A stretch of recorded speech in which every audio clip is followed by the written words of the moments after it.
Hello, Klein now, you little bitch. Hello, my favorite people in the whole wide world. Good morning, everybody. Whoa, sweet David Steak, did you see that? Viva Klein Alley Show. Let's get the show started. The show started. The show started. We are live in Los Angeles. 3, 2, 1. And here we go. I went to the bathroom in my pants. Oh, like the butter. Dude, bitches be crazy. Steak! I guess put more mustard on it. It's not about that Monday, Tuesday. No one cares about Wednesday. Thursday. Forget that noise. Are you ready for the weekend? Are you ready for the rear end? Are you ready for the weekend? Are you ready for the rear end? Monday, Tuesday, Wednesday, trash. Thursday, Friday, forget about that. Friday, Saturday, Sunday, sleeping in, eating brunch. I'm a big dumper. I'm a 3-finger gal. I don't do 2 fingers. That's for amateurs. I'm a loser. Hand queef. Saggy balls. Hit the beach or hit the mall. Go out with friends, do nothing at all. Sleep in, watch movies, read books. Anything goes, just take a look. Are you ready for the weekend? Yeah. Are you ready for the rear end? No. Are you ready for the weekend?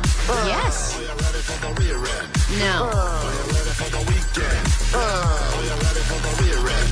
Are you ready for the weekend? Are you ready for the rear end? No. Are you ready for the rear end? No. English. Can you speak my language? It's Klein Alley Show. 106.7 KROQ FM in HD Pasadena, Los Angeles, Orange County. The Sonic Pulse of Los Angeles. This is the world famous KROQ. What a birthday tribute, huh, Allie? All Allie clips in the Weekend song today in honor of your big, big birthday. I didn't know I could be flattered and offended at the same time, but I am. Yeah. Oh, that's great. And I also just feel a little bad about myself. As you should. That is the goal of the show each and every day. Good morning. Welcome to your KROQ Klein Alley Show. A very special day. Today is Allie's birthday. That's a great question. She said all those things. Allie, Omar had to go through, thousands of options before he put together that song this morning in your honor. Uh-huh. And Allie did want to point out for anyone who is listening that even though her birthday does fall on the same week as Martin Luther King Day, she believes that she is far more historically significant. Stop! And wants to overshadow that man's birthday with her birthday. And that is a typical Allie look-at-me move. No, that's not true. Klein is putting words in my mouth, which is not fair. So Allie, once again, is better than Dr. Martin Luther King. You just feel bad because you definitely forgot my birthday. What do you mean I forgot your birthday? What are you talking about? Omar, am I wrong? It was clearly, it was so clear that you forgot. Vanessa walked in, happy birthday, Allie. Johnny walked in, happy birthday. You walked in, and then you finally heard somebody else wish Allie a birthday. You're like, Phil's coffee's on its way. And then you pull your phone out. Oh, my God. Guys, he put me on the lie detector. I know I'm the next one up on Lie Day Friday. And then he goes, I thought we weren't saying anything. What is that? Well, we haven't really talked about it on the air, I guess. I thought we weren't mentioning Allie's birthday until we did some of the things on the show today. Like, I thought we wanted her to think we forgot it. I didn't know everyone was going to come blow the surprise. But I don't think there's no surprise. It's my birthday. That's not the surprise. It's not like I'm like, no way, it is, guys. Well, I forgot. What do you want me to do? Dance? It's your birthday. It happens, dance. It happens once a year. I'd love for you to dance to make up for it. I don't even know. On my birthday, did you even call or text? I don't think so. Yes, I did. Okay, well, great. I don't remember. I did. I actually was the first person to wish you a happy birthday because I was in a country where it was your birthday way earlier than everybody else. I don't understand these people that need all this birthday praise and love. I'm not. You're just angry. It's okay. All right, I'll step away. Is it? Dance. You're going through a bad time. I'm going to dance for you. I'll dance for you later. Okay, Allie's big birthday today. You know what's funny is that last night Katie was like, I just have to go out and run a few errands, and I'm like, okay, because she never. What errands would she be running? Right. There's no situation where she's running errands. She's never run an errand ever in your entire relationship, right? So then she gets home, and I put the kid to bed and stuff, and I sit on the couch, and she goes, "Aren't you going to bed?" And I was like, "Well, I was going to stay up a little bit," and she was like, "You should you should go to bed. She Like wanted to she wanted to set something up. set And I up was a like, balloon? I hope you didn't buy me a big $20 Mylar balloon. It's just a complete waste of money. Yeah, that makes you so angry. Yes, you know because how it's much- right. and we're leaving town this weekend. There's no reason. If you're buying a big balloon for me, it is just going to sit there. Nobody is going to enjoy the giant balloon. And Take it with you. What did I walk down and see? Not one, not two, but 3 giant Mylar Wow, balloons. those last a long time, though. You can have that for about a month. Yeah, they do last a long time. Mm-hmm. But the other thing that she did for me was she put my Pete's coffee pod out for me in advance. So I didn't have to reach for it. Wow. And it was like, enjoy the day. I was like, cool. There's your pod right there. Well, it's a beautiful start to your day. We have some surprises. I think some of them you'll like, some of them you will not like. It's going to be a great show. You can always send Allie your warm wishes on the text line, on the GOAT line, or call in 800-520-1067. Sublime to kick things off this morning on a Friday on KROQ. I have diarrhea. Oh, wow. Allie, thank you for sharing. It's KROQ, Klein Allie's show. Today is Allie's big birthday, and as a result, we're only going to play nice messages about you from the GOAT line for the entire show, which will be tricky, but here we go. It's another nice message for Allie left on the GOAT line. Yo, Allie, you've been having a glow up, girl. You've been looking pretty good lately. Except we can tell when you don't wash your damn hair. That is looking greasy today. Oh. Well, the first part of the message was very nice. Thank Allie you looks so like much. she's going through some sort of a glow up right now. I love that the glow up still includes disgusting greasy hair. Your greasy hair. That's a good message Excuse right me, there. I wash my hair at least once a week. If you'd like to take Allie's money on her birthday, you are a sick and twisted individual, but I don't blame you. It's $500. $500 gets you something these days. Excuse me, why don't you guys put up the money? Because it's your thing. Allie knows the news. I don't want to Yeah, we don't want to take your thunder. This is your Okay, big guys, thing. you're right. Yeah. This is like It is my thing. it's your time to stall.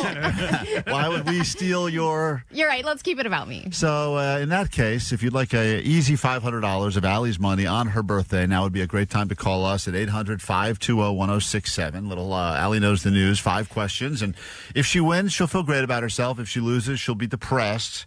And it sucks to lose $500 on your own birthday, a day that you're supposed to be giving gifts. Yeah, because then I really need to take advantage of all the little promotional birthday free crap I got.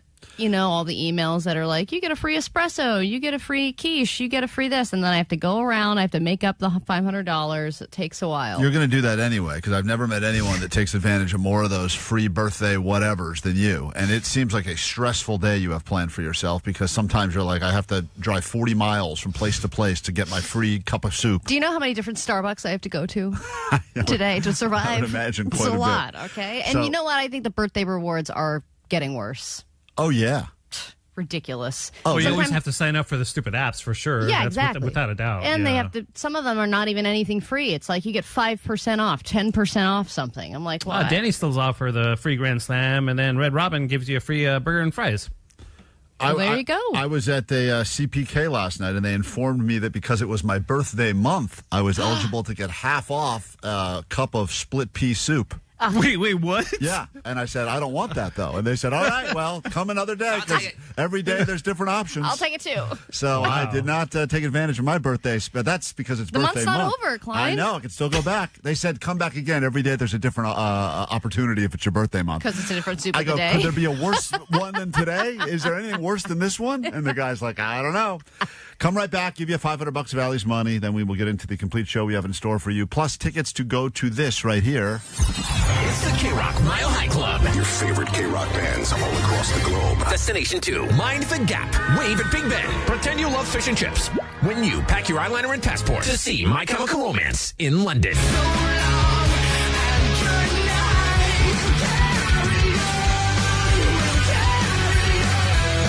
Listen at 9, noon, 3, and 6 to win tickets to My Chemical Romance at the Hollywood Bowl October 23rd. Win tickets all this week. You'll instantly get on the standby boarding list to see him again in London.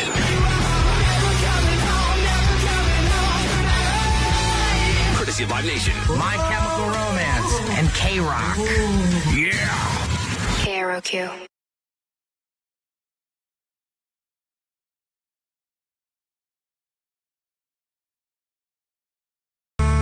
K-Rock, we are Klein Alley's show. 5 questions, $500. It is Allie's birthday, but do not let that stop you from trying to take her money. She put her money where her mouth is. She did claim at one point she knows more about the news than anyone else because she puts the news together every single day on the show. I don't think I ever said that. It earned her the nickname Barbara Walrus for a while that she was not a fan of. That is true. Although I could find that, and maybe later today we'll play it for you in honor of your special, special day. You're going to get some of Allie's greatest moments from the history of the show. We only found 2 of them, but you'll get them during the show today. I'm Barbara Walrus. That's the one. That's one of the 2. Let's say hi to Bree, listening to us this morning. Delicious. In Cyprus. Good morning, Bree. Welcome to K-Rock.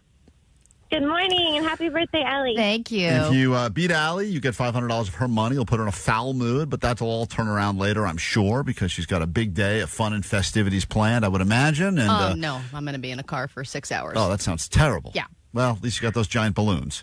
Allie's going to leave the K-Rock studios. You got 5 questions about things happening in the world. If you do better than Allie, she pays the people. And even if you don't do better than Allie, we'll probably try to force her to give you some money anyway, because everyone should get gifts on Allie's birthday. And here we go. Allie knows the news. Question number 1. Oh, by the way, back office, Allie's coffee has arrived from her favorite coffee place. So if someone could go down to the lobby and grab it, that would be great. She demanded it. She's a real diva. Question number 1. Taco Bell has announced that it is bringing back this menu item. Made a lot of news when they first added it to the menu. Then it went away. Now it's coming back. What is Taco Bell bringing back to the menu? Is it some sort of super burrito? Super burrito. My favorite of the Avengers. We go to question number 2. This high-profile drug kingpin has finally been arrested. He was such a high-profile drug kingpin because he was known for doing something else as well. What else was he known for? Something inappropriate? More specific? I don't know. Pornography? Question number 3. The winner of the $1.8 billion Powerball that we were all trying to win finally came forward to accept the cash option. In what state? Nebraska? Question 4. What time is the official kickoff of the Rams game on Sunday? 3:30? And finally, question number 5. This is apparently now topping the list as the most sought-after hobby of 2026. What is the most sought-after hobby of 2026? Knitting? Knitting. Jake knows all about that. All right, let's bring Allie in. We will score it together and see how you do. $500 on the line on a $500 Friday. A birthday $500 Friday. And here we go. All right. Question number 1, Allie. Taco Bell has announced that it is bringing back what to their menu? An item that was surprising when they first added it to the menu, and now it's coming back. Didn't they do like chicken tenders or chicken nuggets or something? She guessed super burrito, which is a great guess, but wrong. The correct answer is they wanted to take full advantage of Americans' love of chicken nuggets, added them, then removed them, and now they're bringing them back. That's kind of a quick ad, remove Chicken ad. nuggies. Well, look, if you got kids or Johnny, you need to have chicken nuggets as an option at any restaurant. It doesn't matter the style. Every establishment should have nuggets. Right, I agree. It's the only option I have for my Question number 2. Allie's up 1-0. This excuse me, I'll try that again. Ooh, I'm rubbing off on you. That was in honor of your birthday. That was my best impression of you. This high-profile drug kingpin has been arrested, but what was he known for? He was known for something else other than being a drug kingpin. Okay, so I didn't know that he got caught, but is this the Olympian? Yes, indeed. The Olympic snowboarder was finally arrested. They were looking for this guy for a while. Yeah, I thought he was never going to be found. And they have just arrested him. That is absolutely correct. Allie's up 2-0. As we go to question number 3. I mean, you kind of are like the gold medalist of the drug game at that point. Yeah, oh yeah. And I think you realize pretty quickly that you spent all your life training for the Olympics, but there's way more money in drugs. Yeah, and the medal is not worth that much. Question number 3. Winner of the $1.8 billion Powerball has finally accepted the cash option in what state? I think it was Arkansas. Sad. Bree guessed Nebraska, but the correct answer is she is $1.8 billion richer in Arkansas. Be able to buy the rest of their tea. Which, you do the math on that. That's the equivalent of like $12 billion. I think you can buy all of Arkansas. Of course, and then some. We got a question number 4, and Allie's she's really rubbing it in on her birthday. What time officially is kickoff for the Rams game on Sunday? Oh, God. Is it the first game? It's the second game, I believe. Is it 3:30? 3:30? She guessed 3:30 as well. I know that you guys are saying Pacific Standard Time, and the correct answer is 3:30. Go Rams. And finally, here we go. No squawing for you, Jake. Question number 5, and Bree's finally on the board, but it doesn't really matter at this point. This has now topped the list of the most sought-after hobby of 2026. Sewing? She guessed I know knitting. men she are guessed sewing, knitting. We've but I talked don't about sewing. But sadly, and I don't like this because I've been fighting against this my whole life, reading has now become the most sought-after hobby of 2026. And no one gets the point on that. But, Bree, you put in a decent effort. Sadly for you, Allie still proved that she does know more about the news than you do. And what must you shamefully admit on Allie's birthday of all days? My name is Bree from Cyprus, and Allie knows the news. She gets to keep her money. Yeah. Sorry. Sucks for you. You're part of the trend, Klein. You're reading right now. I am sadly reading. I think I was the one person that pushed it over the edge. So congratulations, books. They rock. Klein Alley Show. Very interesting twist in the saga of the stolen car, which I once again cannot thank the listeners enough. For those of you that either just listened to the story as it unfolded live on the show earlier this week, or those of you that actually sprung into action, so much so that the news has really been picking up on the story. An article came out in the the New York Post this morning. The Smut Magazine. I love it. It said L.A. radio host enlists army of listeners to track down wife's stolen car. And they even referred to our show as, quote, a popular Southern California radio show. Used the power of the airwaves to find the car. I have an update. It was actually, the story does not have as happy of an ending as I thought it did, sadly, because I got some new information yesterday. But there's a fascinating article here that talks all about just how listeners stepped up and helped solve a mystery. I love the New York Post time. because they really sensationalize any story. Yes. And I just love the LA radio host enlists army of listeners. Hey. Like the streets were overrun. Great. People with batons, and they were ready to take action Citizens against arrest. this It's how it criminal. felt. I was pleasantly surprised by all of the support, and we thank you. We do feel like we've got our own little community going on here. You're a part of it. You've discovered the show. Amazing. And it's nice to know that we like to be there for you, and we appreciate it when you're there for us as well. Before we get into the update, though, Allie, because it is your birthday, we cannot let more than 2 minutes go by without a message from a celebrity, and this is just for you. And then I'll tell you the not-so-exciting update about the saga of the stolen car. Hi, Allie. It's Ellen DeGeneres. I just wanted to wish you a lestastic happy birthday. Thank you for filling in for me as America's annoying, unfunny lesbian while I've been canceled. Thanks. Okay, Portia, send that over to her. That was a Make-A-Wish thing, right? She looked sick. There you go. A beautiful message from the other famous lesbian in the world. That's Ellen, just you for never change. So, I will take the reins. After the recovery of the stolen car, which was part one of the story, I realized that I probably needed to change the code so that the car could not be stolen again, because this car was stolen from right outside of my house. And so you have to change the keys over, change like the you would keys, change the locks if somebody breaks in. And I don't even know what the point of this is at this point, because it seems like anyone can just buy something on Amazon and pretty much break into any car, and you don't even need to be that smart to do it. And this is all at a cost to you, Oh, right? yes, at a cost to me, because I, at this point, have not yet done the whole police report thing and the filling out insurance. It's just, me, I like to avoid paperwork at all cost. So I take it to the dealership yesterday, and they tell me it's going to be an hour-long process. It's going to cost, more than I wanted to spend, but How still much? under $1,000. But I had to get 2 new keys, basically remade, and they had to reprogram the whole car. But when I pull in, the guy says, you have your SOS warning system on as well. And I said, yeah, I think she's got some low tire pressure. And he says, no, that would be a low tire pressure light. That wouldn't be an SOS light. For her it is. He goes, this means that they've probably also ripped through a bunch of the wiring that connects the car to the satellite. Oh, damn. said- Wait, how would you not be able to tell that? I said, I don't think so, sir. And this guy's an expert, and I'm not. And I go, I don't think so. The car. Did you hear me say tire pressure? Yeah. Did you kick the tires like I said a moment ago? And he goes, come with me. And I get out, and he takes me to the back, opens up the back of the car, pulls down the, whatever the paneling? The paneling, and he shows me that literally every wire has been completely ripped and cut.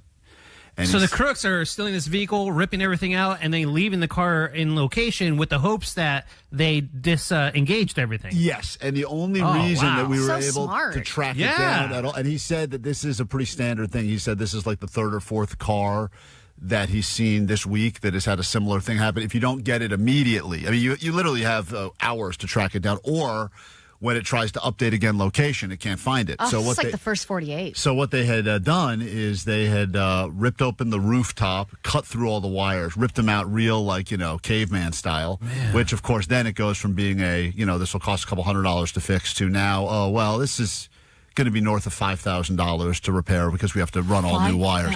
So now I got to deal with insurance and everything else, which sucks. Which also, I think you need a police report in order for the insurance to happen, and then the police report didn't happen. No, so that and when I got hit by a car in the Target parking lot, they were saying that you can't make a police report after the fact. What? Like you have to do it in that moment, otherwise. What are you talking about? I can put a police report in today. That was my plan after the show. That's what I told them. They said, no, it has to be the day of. No. You can't just do it after the fact. By the way, this happened a few days ago. Oh, come on. I found the car. I did the police. That's what the article was saying in the New York Post. Klein didn't even wait to get the police involved. He used the listeners. And the police are busy. They got other stuff to do. Way more important They have other stuff. crimes to ignore. Right, exactly. You know how many good donut places we have in L.A.? So many. I know. And I think that all these prices, too, with the car, they just make this crap up. Of course. They're like, those keys, how much do we really think those keys are to remake? Those little fob things? Right. Well, I mean, a car key used to be just nothing. You can go get that copied, at a hardware store. But now that they have the fob, they're like, oh, you can only get it from us. That'll be $700, please. And it's like, you just picking this number out of thin air. Also, the guy's funny because he goes, this is just going to cover the digital key. If you actually want to change the the little metal thing that comes out that can actually open the door, that's that's into the thousands because then they have to put like a different lock on the car. At that point, you're like, might as well just get a different car. Might as well just get your car stolen again. So anyway, that was not an exciting update to learn that, but it made me realize just how lucky that I was that there were people willing to help try to track it down in that moment. Because had I just put it off till after the show, I'd been like, I'll deal with this later, which was my first thought when my wife called at 7 a.m. and said her car was stolen. My first thought was to go, all right, well, I'll deal with this. I'll deal with this at 11 a.m. At that point, they would have tried to track it, and it would have said like no location found. Well, because some they're saying that they would leave it there for 12 to 24 hours. Leave it there.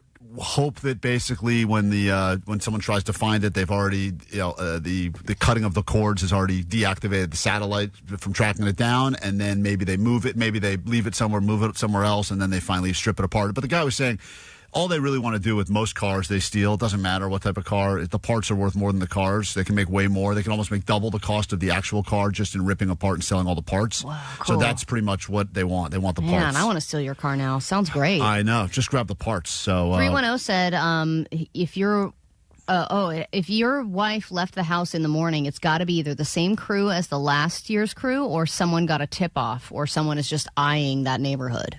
I think it's happening everywhere. I mean, we're going to narrow it down. This that does cover all bases. Do this or that or some other thing. Yeah, thank you. That guy must be a detective. But yeah, this is what the guy. I mean, this is what the police said last time around. They said that there's just crews. They believe there are crews that are doing. This isn't like random, just someone walked by and saw a car and said I should take that. They know exactly what they're doing. No, they're targeted areas. Your area is a target. But they also will. There's cars that they know that they can flip very quickly, the parts at least, and they know. Maybe it's like, don't get that car then. I know. That's what I said. You know what? No one is taking the parts from? Jake's old car. I know. You want to buy it? Jake's old That's car. The thing. You got to find a car that no one cares about. Was being held together by duct tape and 2x4s, and let me tell you, that thing could have sat wide open with keys in it, and no one would have even bothered to take it. Yes, you could leave it open. open with the key on the dash and say, I have a note that say, please take me, and no one will. So we've posted the article up on our Instagram, and thank you once again. Many listeners shouted out by name in the article as well for stepping up. And once again, what was the title of the article? LA radio host enlists army of listeners. To track down wife's stolen car. So thank you. You all did some good this week. You should be proud of that. We come back with a look at your A.D.D news. Then we start giving you stuff. It's the very least we can do as we celebrate Allie's big birthday and an in-studio guest that will be joining us. But before we go to break, Allie, another message from one of your favorite celebrities. This is crazy. Well, hello, Allison. It's me, Betty White from Beyond the Grave. I heard you are a big Golden Girls fan. I am. And I mean big. Hey. I hope you have an amazing birthday. See you soon. Okay. See you soon? Why would I see her soon? Hi, Allie. It's Ellen DeGeneres. We already got Stop your it. message. I already heard from you, bitch. We got to take a break. We're back in a moment. What does that mean, see you soon? That is weird. How cryptic. Does she know something I don't? All right, well, enjoy your long drive later. Could be my last birthday. We will be back after that. 1, 2, 3, go! Alley Show mornings. It's Klein Alley Show. KROQ.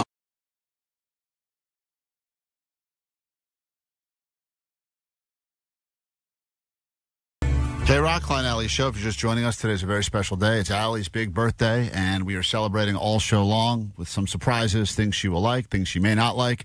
And we give you the gifts, like spots on the standby boarding list, travel to London, England, and see My Chemical Romance.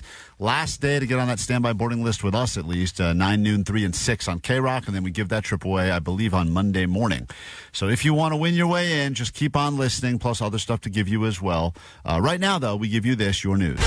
Grab your Adderall. It's time for A.D.D News. Miss Rachel would like you to know that she is not an anti-Semite, and the fact that she liked an anti-Semitic post on her official Instagram account was nothing but a harmless mistake. And if you don't know who Miss Rachel is, you probably don't have a 1-year-old. But if you have a kid or know a kid, that house is filled with nothing but this.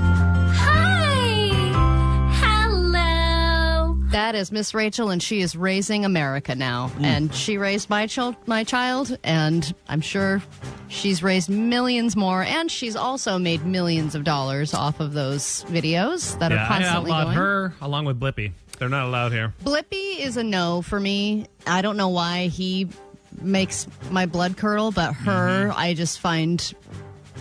I don't know. I guess maybe it's like I find her comforting in a weird way. Yeah, but Blippi, I don't know if it's the Pee Wee Herman effect. It's just like, like that voice. I'm like, I can't do it, and I can't do Peppa Pig either. But Miss Rachel is now defending herself and apologizing because people were upset after seeing her liking a post that said "Free America from the Jews." But she did explain If she had done it in song form, I think it would have been more acceptable. When she did, peekaboo. Right. Where's Miss Rachel? In hot water. Peekaboo. Can you do that? So here's what she said. So I thought I deleted a comment and I accidentally hit like and hide. I don't know how or why. I've accidentally liked comments before. It happens. Like, I'm a human who makes mistakes. I would never agree with an anti-Semitic thing like the comment. We have Jewish family. A lot of my friends are Jewish. I delete anti-Semitic comments. I have proof. And I'm so sorry for the confusion it caused. I'm so sorry if anyone thought that I would ever agree with something horrible and anti-Semitic like that. I don't. And I'm old, so I am not as good with touching things online, I guess. Oh. She's old and not good with touching things online. However, she was able to launch a massive YouTube... One of the biggest. ...powerhouse that was able to make her $10 million in a year and then pick up a Netflix deal. So I think she does know how to work social media, but she said, like, the like button versus the hide and delete button are too close for Miss Rachel. I get it. So that results in it. Uh-oh. That's a big oopsies. Oopsies.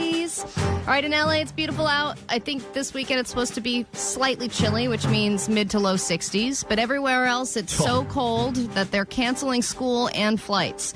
There's a massive storm that is covering a lot of the U.S. this weekend. I guess this is going to cover a couple dozen states. Below zero temperatures, crippling ice, Heavy snow, a lot of ice in the news again this week. A lot of ice. Greenland, so I'll talk about ice. The ice physically that's going to be covering the U.S. And then, of course, the ice raids that are always incessantly going on. And over 1,000 flights have been canceled. School in Chicago is canceled because the high today is -1. Oh. And one thing I do get jealous of, though, is all the cold weather games that they get to play outside. Like, take this cup of hot water and then throw it into the air and it turns into snow. I'm like, that's so much cooler than the hot weather games, which is just, let's see if this crayon will melt. Hot weather games are cooking eggs in the street. That's good but once stuff. you've done that, what else is there? I mean, listen. I have a suggestion. If a man pleases themselves to completion, do you think that would freeze? I think if it were that cold out, it would have Klein, to. get over to Chicago and find out. If boiling water... talk about a viral video, man. Right. If boiling water, I'm just thinking, if boiling water is freezing when you throw it into the air for a second, then I would imagine boiling water's got to be hotter than, load, right? Yeah. Have to be. Again, there's just this experiment. We got to call somebody in Chicago, man. I want CNN to do these. I know. And I'll get Anderson Cooper out there. Get out there. I'm sure he's willing to do that. So, I wonder if you think this is the ultimate honor that a Chipotle customer can receive.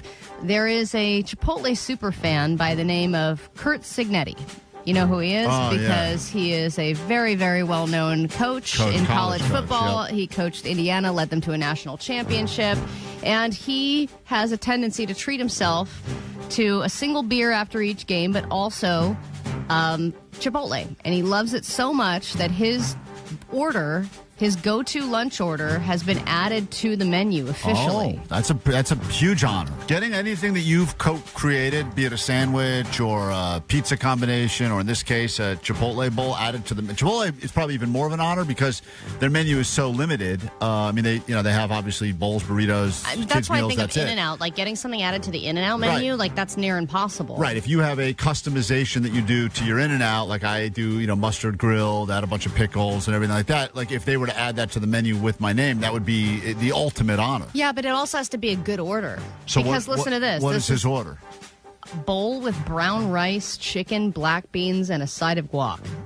It's not worthy of going on the menu. I know. It's more about the fact that he won the national championship and people are celebrating Like no him. cheese, Right, no sour cream, no salsa? Right. Yeah, and I like when people, like when someone opened my eyes to In-N-Out, to Chipotle in a way that I'd never thought of before, where they said, get the chips and put the chips at the bottom of the bowl and you can actually make like a nacho. Nachos. I was like, my mind was blown. I'm always amazed at people who can be creative like that. Right. I was like, whoa, I what? look at the menu and like, these are the options. I'm not like, how can I make my own menu item? But I still believe that. I know there's a lot of, getting a street named after you is big, or having, your number retired if you're an athlete.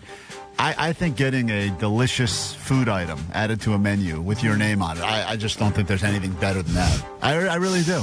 Maybe one day, Klein. One day. You'll get there. Oh, you got the ham dogger? Yeah, the ham dogger doesn't have our name on it. We created it. It does live on the menu at Pink's, and we're proud of it, and it is half we hot have dog, the half menu hamburger. framed in our office. Yes, it is. I did tell my kids I am prouder of that than them. I tell them that every day before bed. We get into a brand new hour of the show. We do that right now on KROQ. It's Klein Alley Show. 106.7 KROQ FM in HD Pasadena, Los Angeles, Orange County. The Sonic Pulse of Los Angeles. This is the world famous KROQ. On a Friday morning, welcome to your KROQ. It is Klein Alley's show. My name's Klein. That is Allie right there. Hello. It's her birthday today. A lot of people are wishing you well on the text line, on the GOAT line, and, of course, calling in at 800-520-1067. Even Miss Rachel wanted to say, love Allie more than the Jews. So a very nice message from Miss Rachel on Allie's birthday. And if you need us, you can call or text. Numbers remain the same. Also, the numbers to win from us in less than an hour, 800-520-1067. I'm fine. That is the birthday girl. Then there's DJ Omar Khan right there. Morning. That's Jake the Nerd. What's that? Jake is head to toe. Seahawks out today, ready to celebrate what he believes will be a victory for his Seattle Seahawks. And do I believe they are the most complete team left of the four? Probably. But I do Aren't think they the least injured team? I do think if any team still standing has a chance to beat them, it is the Rams, who have played them close 2 different times this year. And I'm very excited for this Sunday game, but we'll get into that a little bit later with some Klein's Lines. And then Jake was in the streets to try to prove to the world that L.A. does actually have real football fans, despite what every other city thinks about us. Yeah, despite it's just a city of a bunch of transplants who don't really have any football loyalty anymore. Right. And they have Dodgers loyalty and Lakers loyalty, but not football loyalty. So we try to prove that wrong a little bit later. We'll get into that and much more. More surprise birthday messages from Allie as well. Like this one from 626. Happy birthday, Stinky. Hope you enjoy your free stuff. All right, well, there you go. It's beautiful. That's why we do the show.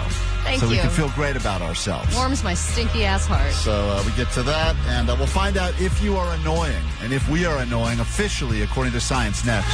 Are you annoying as a person?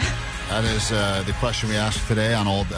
Well, yeah, why today are we doing this? Birthday, we've decided to figure out if you are officially annoying. No one wants to be described or thought of as annoying. It's terrible if someone's like, hey, so-and-so's going to come hang out. You're like, ugh, they're so annoying. Oh, I disagree. I think now it's cool to be annoying. What? I like the butter. Johnny knows what I'm talking about. That is super annoying. Not that Johnny is annoying, but people online, social media, they want to go into a Chipotle and they want to be that annoying person, and it's like cool and viral to be annoying. There are some clear body language signs if someone thinks you are annoying. So the next time you're having a conversation with a coworker or a friend or even your boyfriend, girlfriend, husband, wife, if they are doing these things, they probably think that you're annoying. And I think everyone has annoying qualities, for sure. Some people have way more annoying qualities and I think than the others. goal is you want to have... Sorry. What are you talking about? Yeah, it could be anyone, but in this particular case, Jake, for sure. But I'm just saying... Why are you going to say it like that? Don't worry, Jake. Sorry, Jake. There are... Still don't like it. There are people who work on this show that have annoying qualities. Well, we all have annoying qualities, especially if you work together with somebody for a long time or you're a family member or whatever. You're going to find things that annoy you about that person. People often do not tell you outright that you're annoying them. However, body language sure does. And these are the nonverbal cues that you can tell that will be much more honest than actual words to tell how people actually feel. So here we go. We'll start at the top, Allie, and this starts with the face. Avoiding eye contact. Is that on there? If people are eye-rolling or doing the blank expressions, the subtle facial signs that someone is irritated or not enjoying the interaction. Okay. If you are rolling your eyes at somebody, that's obvious. Right. But I think what's crazy about eye rolling is that most people don't know that they're doing it. Because Katie says I roll my eyes at her all the time, and I have no clue. It's just built in. That's just your natural reaction. Yes. I just walk in the house, and I see that her suitcase is open in the middle of the floor, and I roll my eyes, and I just move on with my day, and I don't even think I did it. Yeah, that is... And then she notices. I think if you're... I don't know how many years you have to be in a relationship, but I do think when you get to a certain amount of years, the eye roll just replaces... Like, that becomes the standard eye contact. Yeah, it's just... It was eye contact, and now it's just eye rolling. We're just at the eye rolling phase. Yeah, I think that annoyance gets built into your body. Looking away or disengaging, repeated avoidance of eye contact while you're talking is usually a sign that you are annoying the other person. Yeah, but I think there are some people who just don't make eye contact when they talk. Or checking their phone is the universal cue that someone may be bored or trying to escape the conversation. Why are we bringing this up? Just saying. Do you want to just say what's annoying about me then? These are all things that we do. These are all things that you do when I am in the room 100% of the time. I don't roll eyes. That one I don't do. They're too vacant to roll. All right, looking away. He's too concentrated on his phone. Yeah. I can't roll my eyes and look at my phone. And his eyes are too tired. They're tired from all my phone looking. You can't even roll. The body language is a different thing. That was the facial stuff to look for. These are signs that you are annoying or the person that you're talking to thinks you're annoying. They're doing these things, and it's all subconscious stuff. And that's how, when people are like behavioral analysts or whatever, this is the stuff they're looking at. This is how they can read people. It's all through the body language, because apparently you can lie with your words easy. It's very hard to lie with your body and your eyes. Yeah, I mean, that's again, it's just something that you can't control, and you don't even know you're doing it. If you are sighing or fidgeting, deep breath, shifting around, tapping fingers can signal discomfort or irritation. You're just describing your natural state. Well, the next one is me all the way. Crossed arms. Defensive stance can indicate the person feels intruded on or overwhelmed. Just close their arms. This is Klein right now. You can watch on the live stream. You can watch Allie do an impression of me. And this is how I look whenever Allie's talking to me. Hunched over, arms crossed, phone out, And then big sigh. And that's usually me just trying to catch a breath. Pulling back or distancing, physically or emotionally withdrawing from the interaction is another one. And also, we move to the what to do if you notice these signs. Apparently, so if you're be less annoying. That's the answer. If you say like, "Hey, you're doing all of the things right now that clearly prove you're annoyed by me," because that's what I will say. Because my wife has done all of these things as well. Of course. And it's usually during a conversation that she doesn't want to be a part of. But I'll be like, "Is this annoying to you?" Uh-huh. And she'll roll her eyes and grab a second phone.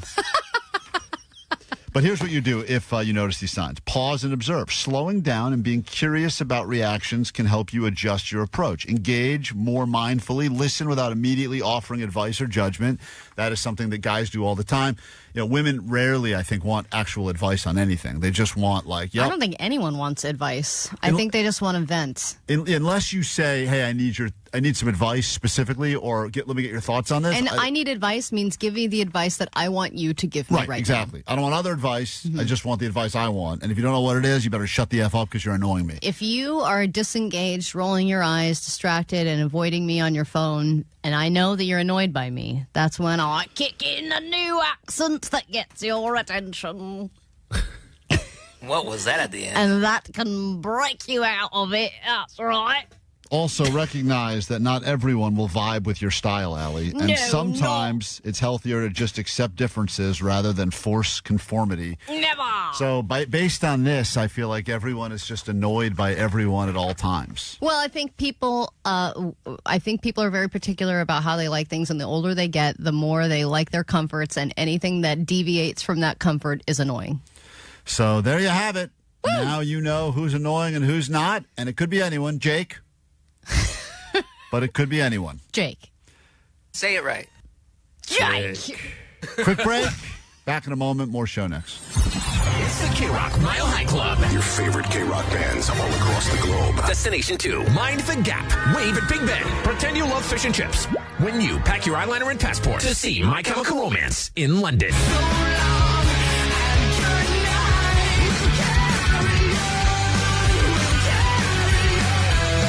Listen to 9, Noon, 3, and 6 to win tickets to My Chemical Romance at the Hollywood Bowl October 23rd. Win tickets all this week. You'll instantly get on the standby boarding list to see him again in London.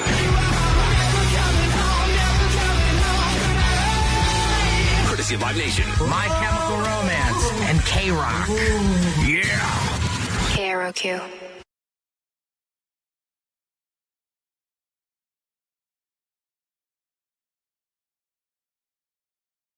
Oh, hold on one second. Hold on, Radiohead. We don't have time for you right now. We'll get to that in a moment. There's a spoiler, some Radiohead coming up after some Johnny Doesn't Know. He's in the KROQ studios now. We are, Allie, the birthday girl, is getting his sake bombs ready to go, balancing so beautifully that nice shot glass of sake over the, what did you go, Sapporo? Wow, look at that. Traditional style. Good Japanese beer. Johnny's never sake bombed before, but as you know, it's dry January for many, except for Johnny, whose forced resolution is drinking. And he said yesterday after the show, "What's the punishment already? I think I want out." Mm-hmm. He's ready to tap out while the rest of us are just getting going. Side hustles are coming along. Jake's almost done with that octopus. Allie is speaking Spanish. Muy bien. Omar, as you know, is very busy with moments of mindfulness. In fact, I'm going to give you this one right now because I think this is a valuable moment of mindfulness, especially on today of all days, Allie's birthday. And Omar hates this hippy-dippy crap, but he has to do it. And now, Omar's moment of mindfulness. Well, and you guys, I mean, you were performing in a place where I think there weren't really music venues there, right? So, I mean, you were performing in a place where there weren't a lot of audiences to be had, and to step off the island, you had to. It was kind of expensive, right? So, I mean, is it still, I mean, you've blown up so quickly. Is it still really nerve-wracking being in front of audiences? That was a quote from Allie Johnson, and also a question.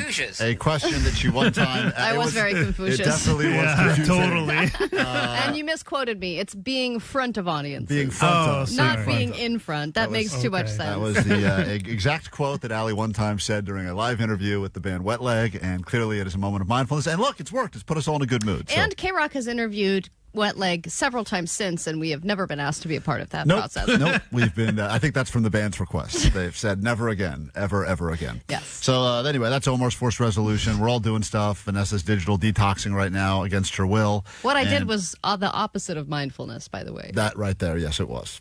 Now Johnny's going to drink something, and then we'll get into some Johnny Doesn't Know with actual questions. Okay. And Johnny, for sake bombing, you know, Johnny, when you would do this, right? When people usually would sake bomb? When you go eat Japanese food, like ramen noodles or something. Right, or sushi, perhaps. Oh, sushi, yeah. That's a big thing, yeah. Or the most number one. Right, yeah. there's that. And what you're supposed to do is, and people have different ways of doing it, but you are going to... Oh, there's different ways? I thought this was the way. Yeah, this bottle looks really cool, too. That's the can. Sapporo. Right, almost. Sapporo. So put that down now, and what you're going to do is you're going to smash your fist on the table. Well, we have to do it together. Right. Oh, Allie's got one, too? No. For your birthday? No. We're all going to do the thing. Let's all do the thing, and then the shot glass of sake is supposed to drop into the glass of beer, into which case you're once again supposed to do your least favorite thing, which is chug. And then that's when the fun officially begins. So whenever you're ready, Johnny, Allie, why don't you get him going? Okay. Here's what you do, Johnny. Okay. We're going to do Ichi-ni-san sake bomb. And we say bomb, you hit the table really hard so that the chopsticks part and the shot glass goes in. This is going to go terribly if you'd like to watch on YouTube right now. Okay, I have a feeling that this is going to create quite a mess. Ichi-ni-san sake... Oh, yeah, that's really hard doing this by myself. I don't know the song, but... Come on. Okay. Ichi-ni-san... Ichi-ni-san... Sake bomb. Sake bomb. Okay, ready? Okay. Yeah. 3, 2, 1.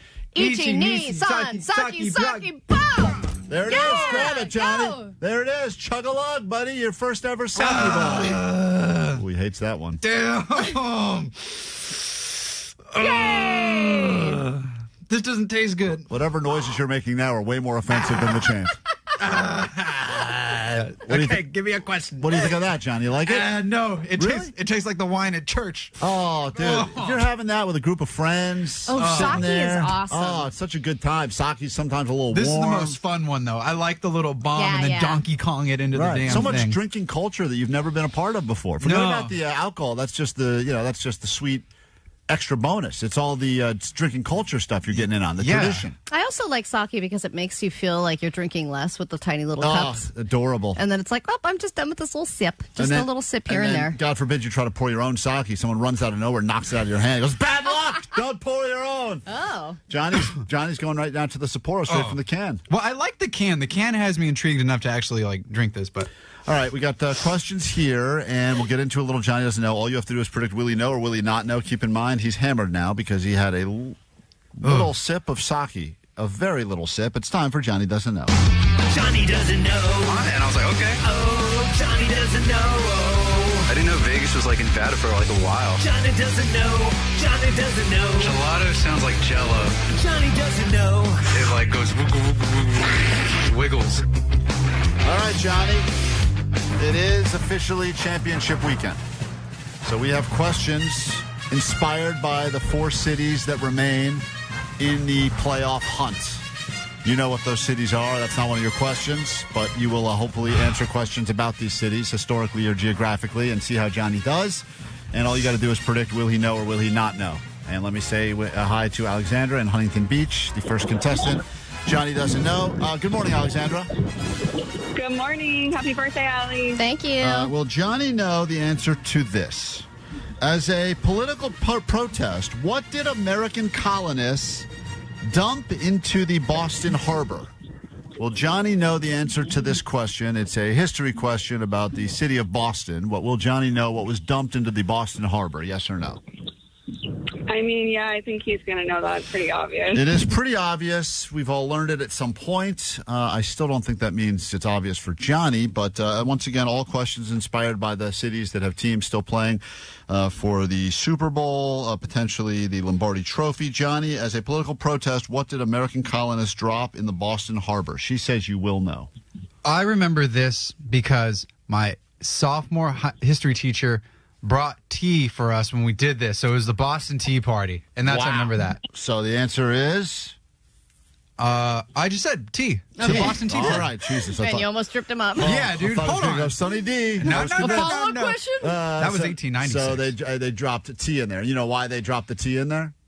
I mean, I couldn't tell you that. I didn't know. I just knew he brought tea for us, and I was just like, bro, I'm in. I'm not skipping this class today. We're going to history class today. All right. Good job, Alexander. Johnny got that Do you know what team he's talking about that's associated with this city? Oh, the football team? Yeah. New England Patriots? one. There Hey, you Johnny. go. Good That's job. good stuff. Johnny's got his smarts on today. He's wearing his Hey. neon thinking cap today. You can see it, and you can watch his brain work live on our YouTube right now as we stream there. Let's say hi to Raymond this morning, or is it Ramon from Southgate? Good morning. Welcome to Johnny Doesn't Know. Hi. Good morning. Here's Johnny's next question. Johnny, what famous landmark in Seattle looks like a tall, thin, pointy tower?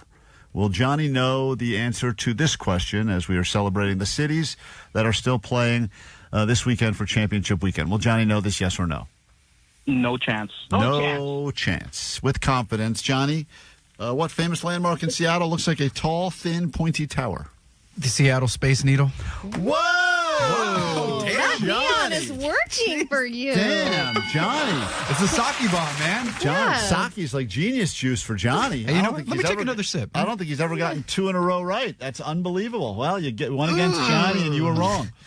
We say hi to D right now. These are all questions inspired by cities that are still playing this weekend. Johnny, here we go. Next question. Good morning, D. Wait. I want to say no before he even gets the question. Okay, All right. wow, bold. A pre-lock-in on no, which will be a guaranteed prize, by the way, if you are right. Johnny. Uh-huh. This is your next question. Mm-hmm. What mountain range is near Denver? Will Johnny know this, yes or no? You going to stick with no? He said no. He's locked in on no. Johnny, I already said no. All right, Johnny, all right. what mountain range? I'm going to go with the Colorado Rockies. Rocky Mountains.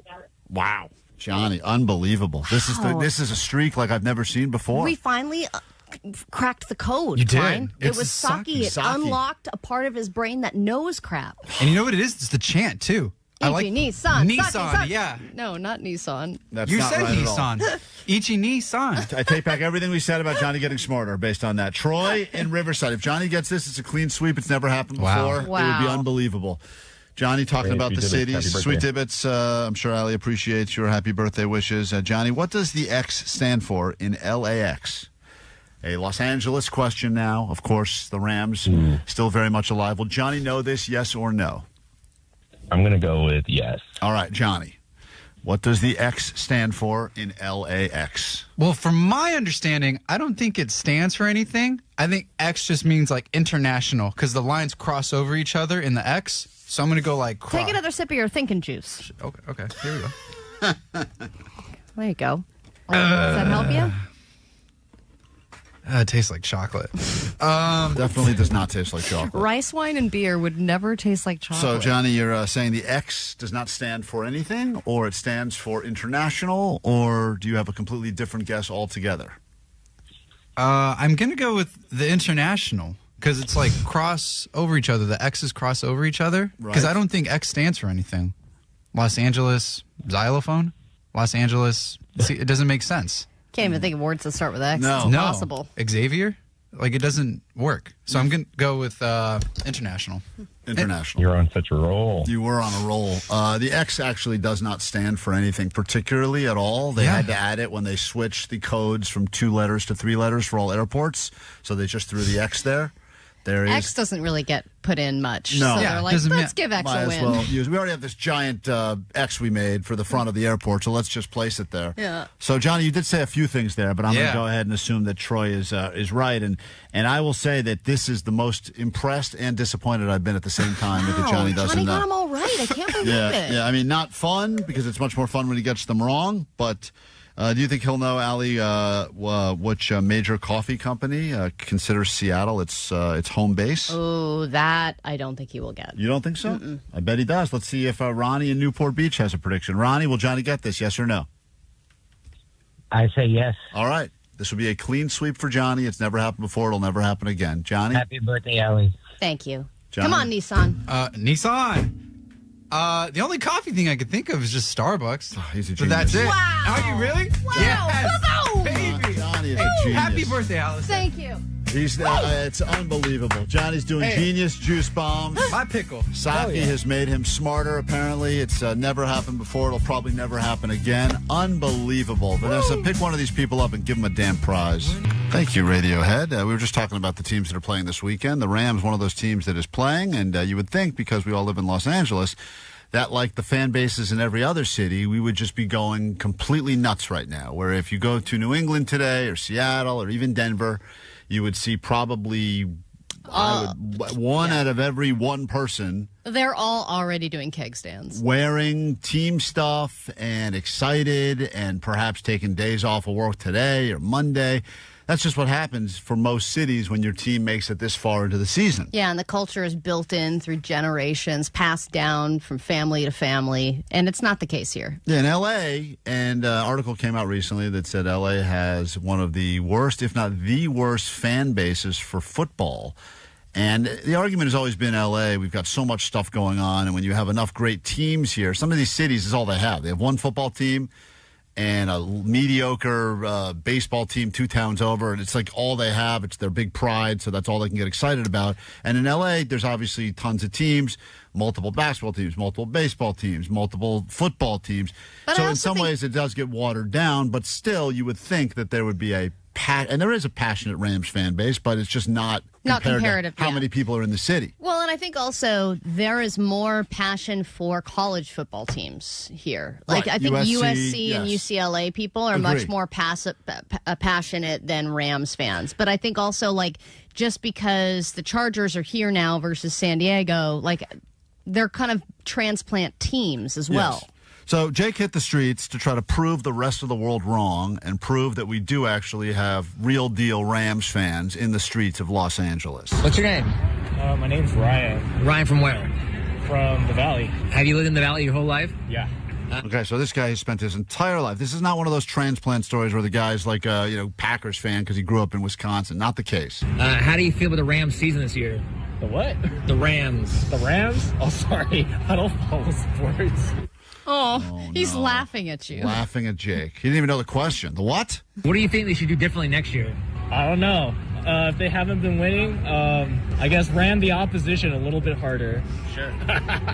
Do you think they should have a new coach next year? If they haven't been winning, they should probably highly consider changing that guy out. Yeah, and McVay, everyone knows, is one of the best. He is obviously doing great with the team this year. He got them a Super Bowl a few years ago.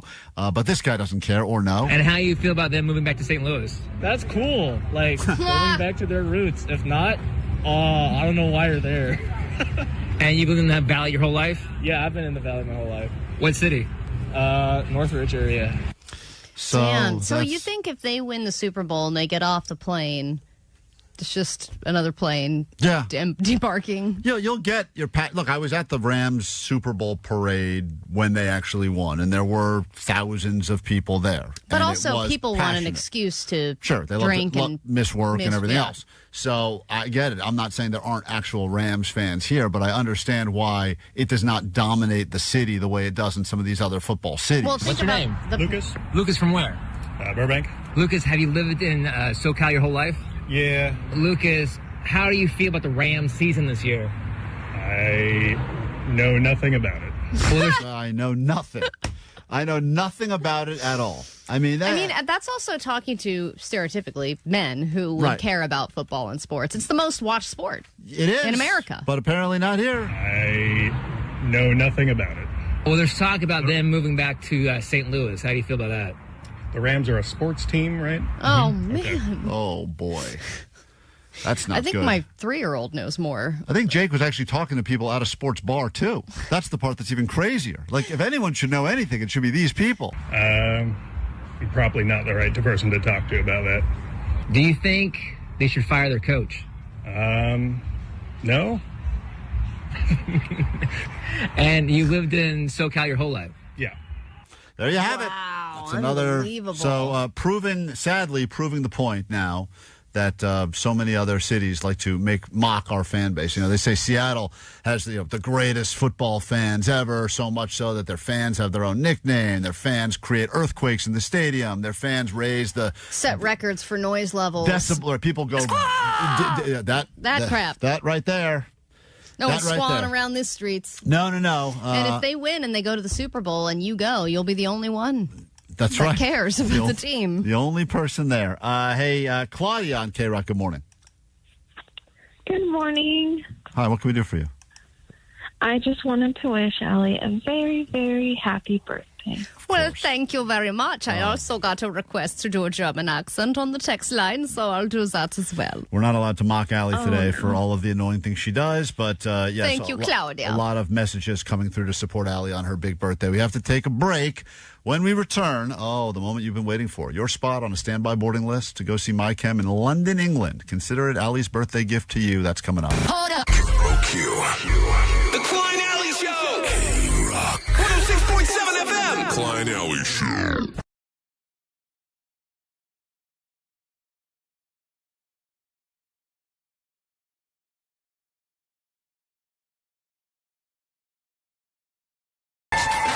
KROQ. We are Klein Alley Show. Let's find out what's going on in the news. Delivered by your birthday girl, and then a brand new hour of the show can begin. First thing we do that hour is get your name on the standby list.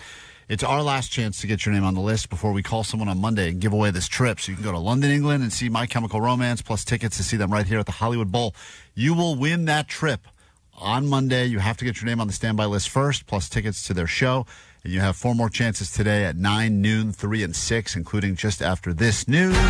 Grab your Adderall. It's time for A.D.D. News.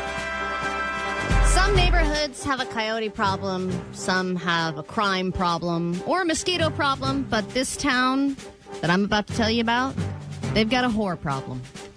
And of all the problems to have, it's got to be the most fun, right?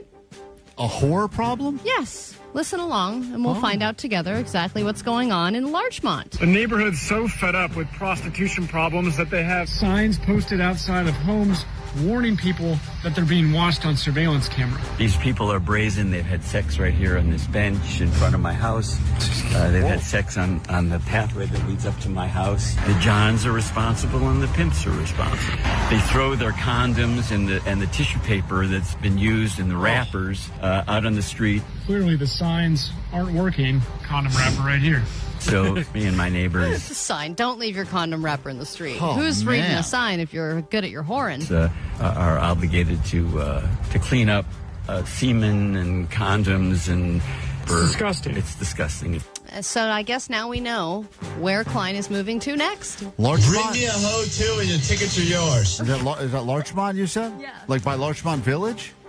I mean... I think so. Oh, great. It's a pretty nice looking neighborhood. It's from a what I hop, saw. skip, and a jump from where you are now. I know isn't that. I know that bench.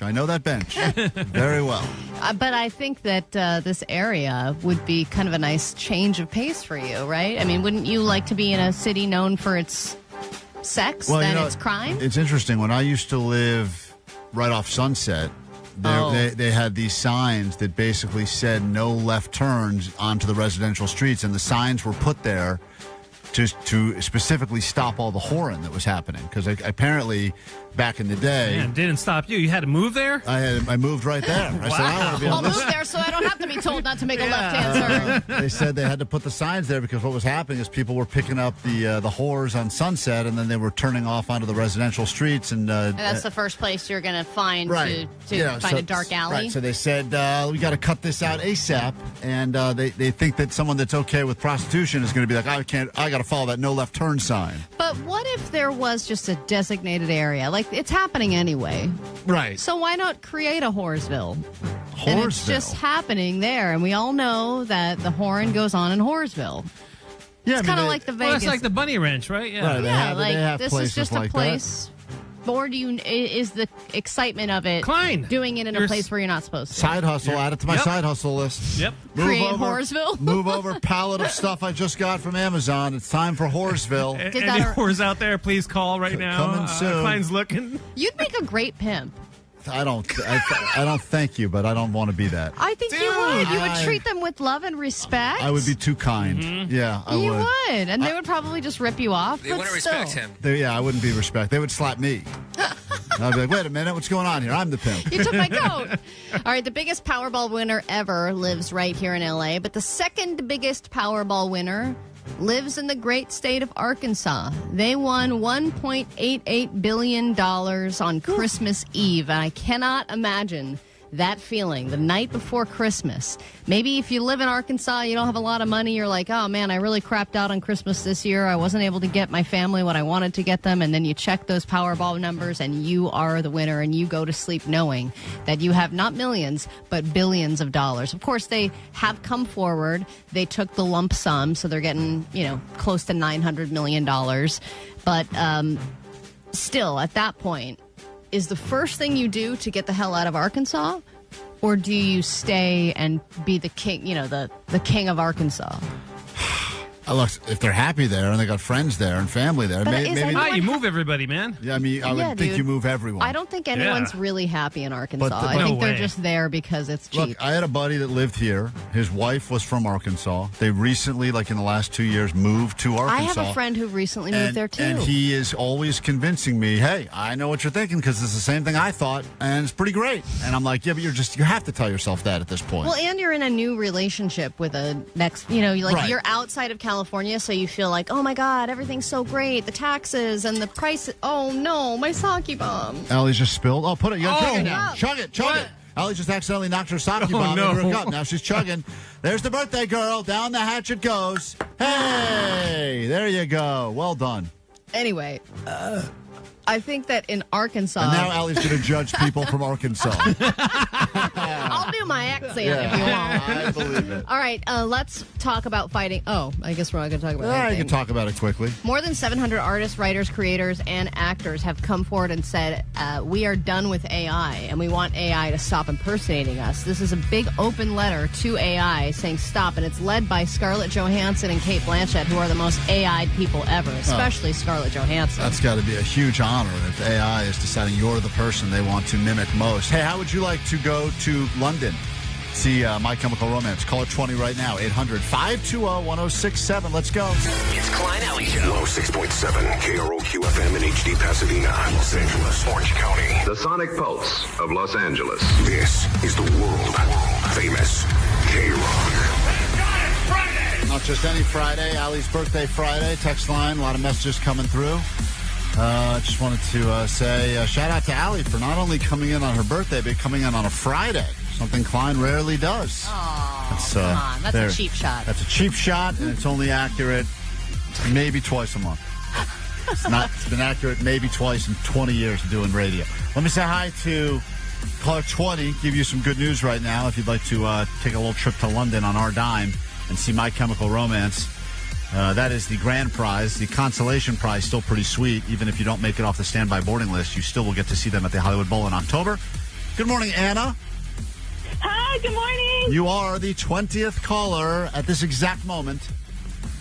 Yay, thank you. You are very welcome. It's our day. Enjoy sharing this present with Allie, and if you'd like to bring her as your plus one, that is your choice, but I would recommend against it. You will be at the Hollywood Bowl show for sure.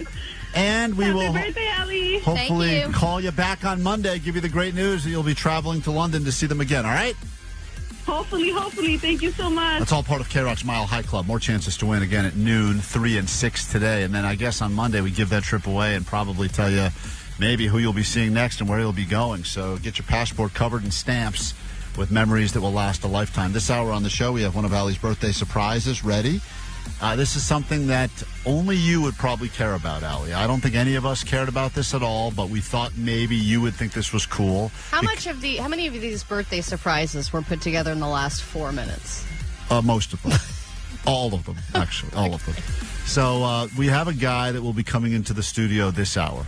That has already not my favorite. Get out of here. A very special skill, a very unique skill. I think he may be the only guy on the planet that does what he does. And to be honest, I can do what he does better. You're the only person that would probably care. but we're doing it for you because you're such a fan of your moon water that you make your own moon water, and you're all about being all hydrated and stuff and drinking constantly. Hey, that's a hydration trend in America. We have a guy coming in this hour who is I think the world's only water sommelier.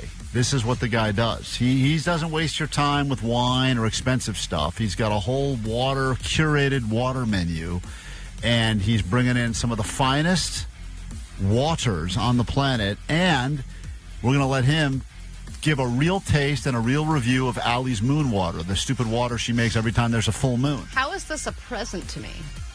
Happy birthday! That's all we could think of. We said, what are Allie's hobbies? And let's give her something that's free all year round. Someone said Allie likes water, and we said, great, let's book him. And that's how the guy got here. The first word that was spoken. Yeah. I actually think it was just Omar said, I'm thirsty, and we said, great, let's just do a water guy for Allie. Yeah. Well, you know what? I am interested because water is something that I think like 20 years ago it was like whatever, tap or nothing. Right. No one cared. Or like my parents, like no one drank water. I don't think I had a sip of water from the age of birth until probably 25. Totally. Not and a then sip. Now kids too. Everyone's walking around with a water bottle. Super hydrated. Hey, have some water. Have some water. Everyone's got electrolytes in their water. They're juicing up their water. I want to ask them why the tap water from back in the day out of the hose was better than most of the bottled water nowadays. Oh, hose water? Was it? That's good stuff. Hose water was the best. Yeah. You know where they're going to serve hose water? Hoseville.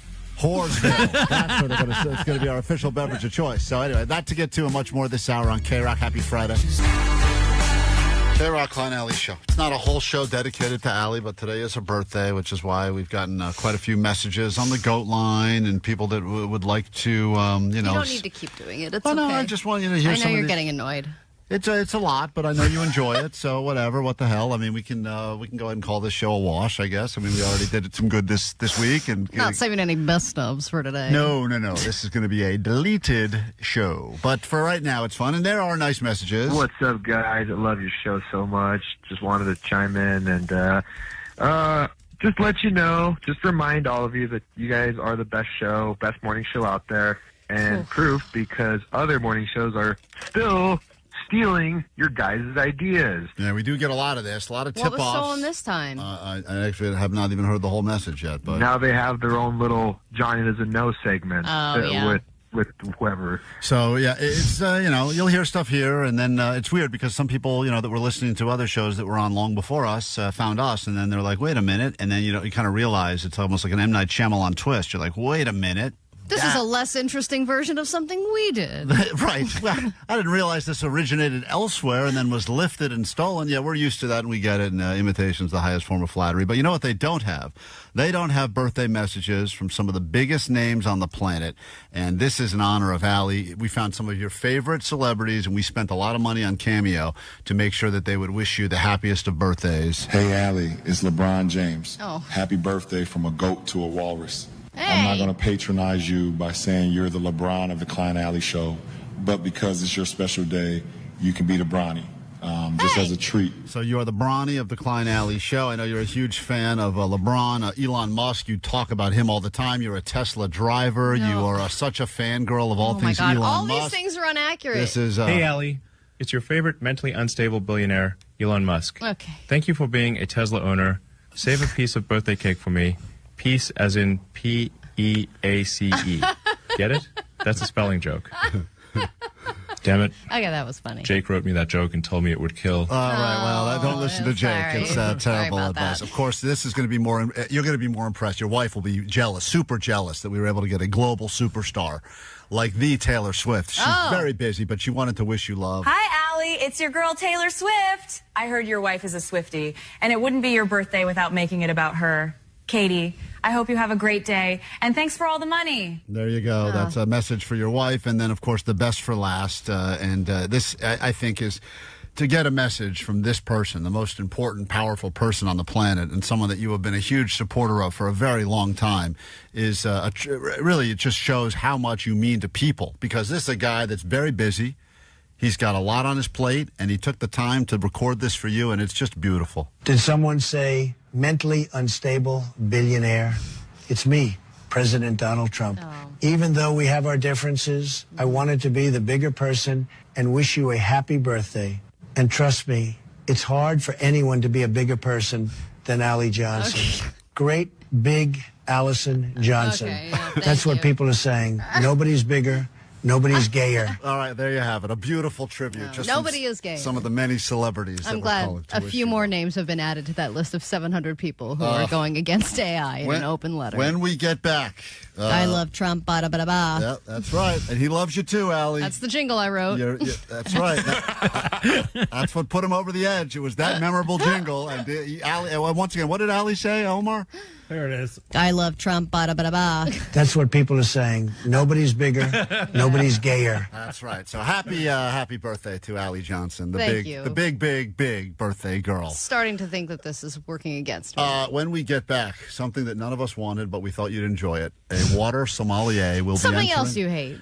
I think you'll like this. Allie's going to get all super hydrated. Hydration Nation is upon us when we return. And once this guy brings us some of the finest waters on planet Earth to try, we will give him some of our waters, including your very own moon water, for an official review from a Water Sommelier next. It's the KROQ Mile High Club. Your favorite K-Rock bands all across the globe. Destination 2, Mind the Gap. Wave at Big Ben. Pretend you love fish and chips. When you pack your eyeliner and passport to see My Chemical Romance in London.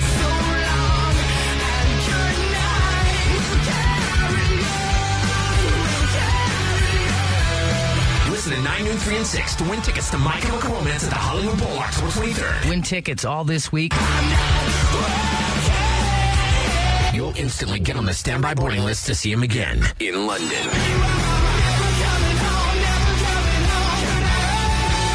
Courtesy of Live Nation. My Chemical Romance and KROQ. Yeah. KROQ.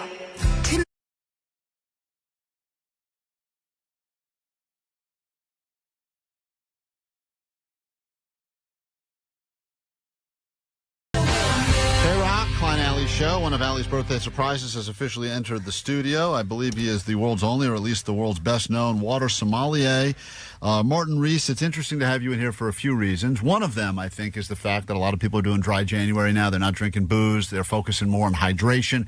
We have heard now from every doctor in the effing world that we need to drink more water, at least 8 glasses a day, and then the type of water we drink is important. You've got Allie over here putting water out in the moonbeams, trying to collect moon water. Yes, and I also make water cocktails now. Not with alcohol, but I've got, juiced up water with electrolytes and fiber and collagen and things like that. So you were a real trendsetter, because it was like almost more than 10 years ago that you started making national and international news as this water sommelier, which seemed like a made-up job. Yeah, I think like everybody... Everybody who telling me so what's your job? And I drink water professionally, and they're like, yeah, right. You see, I'm a water sommelier, and they're like, come on, that has to be from the onion. It has to be a joke. But let's be honest, we're all engaging with water every day. Water is our most important beverage. Therefore, why not taking this as a job? And since I met you, and this was a long time ago, it's wild, and Allie was saying this, and I didn't realize since I had kids of my own, but man, they are forcing kids to stay hydrated. They must go everywhere with a water bottle. No kid is allowed within 3 feet away from a water bottle. They need more water. And on top of everything else, because it seems like we just can't get enough, they say it's the solution to pretty much every problem we have. Don't like the way you look, drink more water. Don't like the way you feel, drink more water. Your feelings, you're tired. It's nonstop. You can never have enough. Even waterboarding now apparently is good for you. Oh. I didn't realize that. And you were... Depends on the water, I think. Yeah, you've been saying this for a while. Yes. So, first of all, I love to debunk water myths. So, for example, the 8 glass is completely stupid. Oh, is? It's absolutely not true. It's not true. The idea came back from the 40s, the 8 glasses per day. They never talked actually about water intake. They talked about liquid intake back in the days, and they never said about drinking it. They said you need around 8 glasses of liquid on a daily basis, but let's be honest, your morning coffee is not dehydrating. That's another myth. There's already 98% water in your coffee. When you would just hydrate yourself on coffee, that's not good because there's too much caffeine eventually in there as well. But to just hydrate yourself in the morning for 1 cup of coffee, it's totally fine. It adds on into the liquid intake. Then you can actually eat your water. Like a butter lettuce, 95% water. An oyster, 98% water. So you can actually, without drinking water, hydrate yourself by eating the right food. And so this whole idea is like a myth about the 8 glasses. Okay, and so you think we are overhydrating now as a nation? I don't want to say overhydrating because a lot of people still don't drink or consume the right beverages. But this idea that I have to carry my water bottle everywhere these days is completely nonsense, a marketing gimmick. And for me, a lot of people would say, like, as a water sommelier, you should be promoting bottled water brands. I'm actually the opposite. I think I'm like debunking water brands all this time. So you think that most of the money, the billions of dollars spent on bottles of water that we think look better, are better because they're fancier bottles, is all crap, and that we can get most of what we need just by drinking tap water? I think there's nothing wrong to drink tap water, but get yourself a filter. That's very important because here in Los Angeles it's super chlorinated. There's fluoride in it. I don't like it. Fluoride is good for my teeth, but not for my body. Forbidden since the 70s in Germany to add fluoride to tap because they're considered mass medication, and you as an individual shouldn't decide if you want fluoride in your body or not.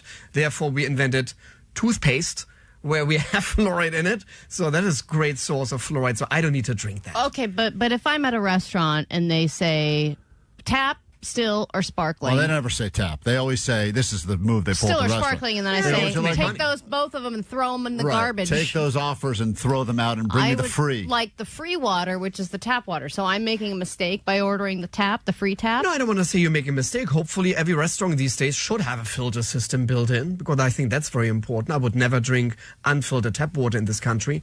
But there's nothing wrong to hydrate yourself on filtered tap. I'm doing this at home.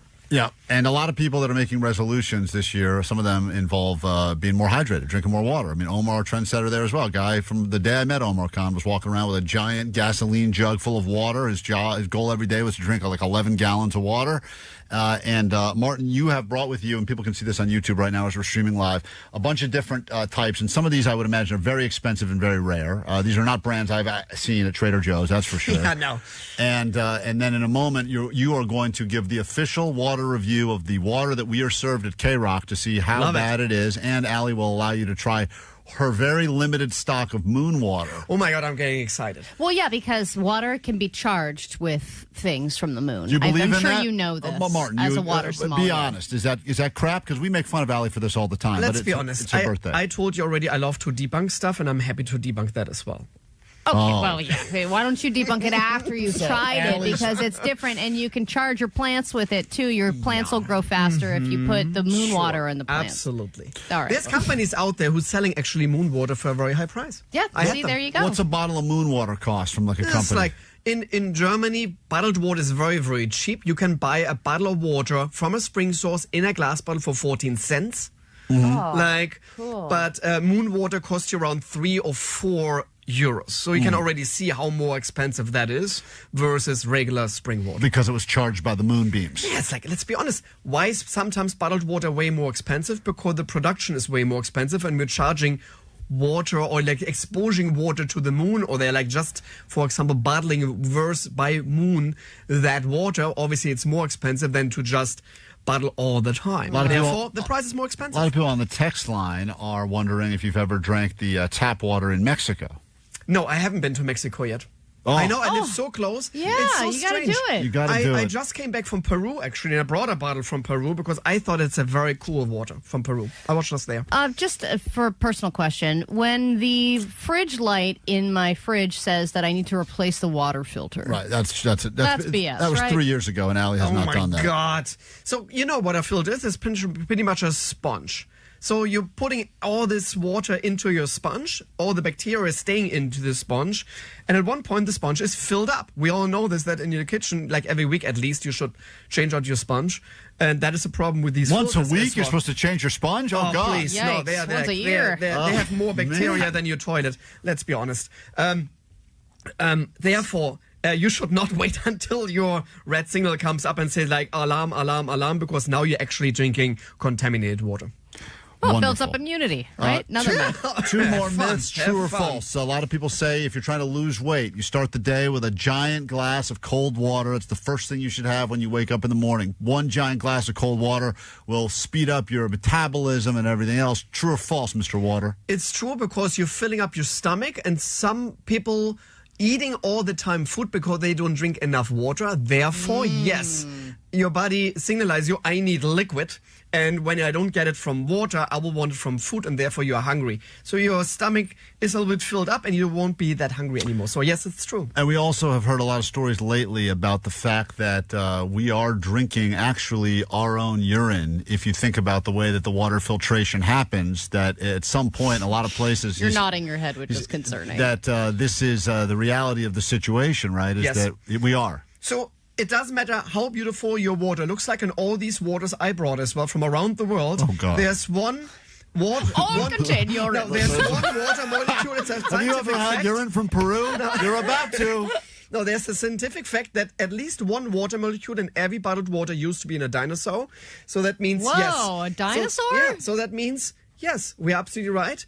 Every water maybe used to be urine at one point. It's called the water cycle. We have 356 million and trillion gallons of water on this planet.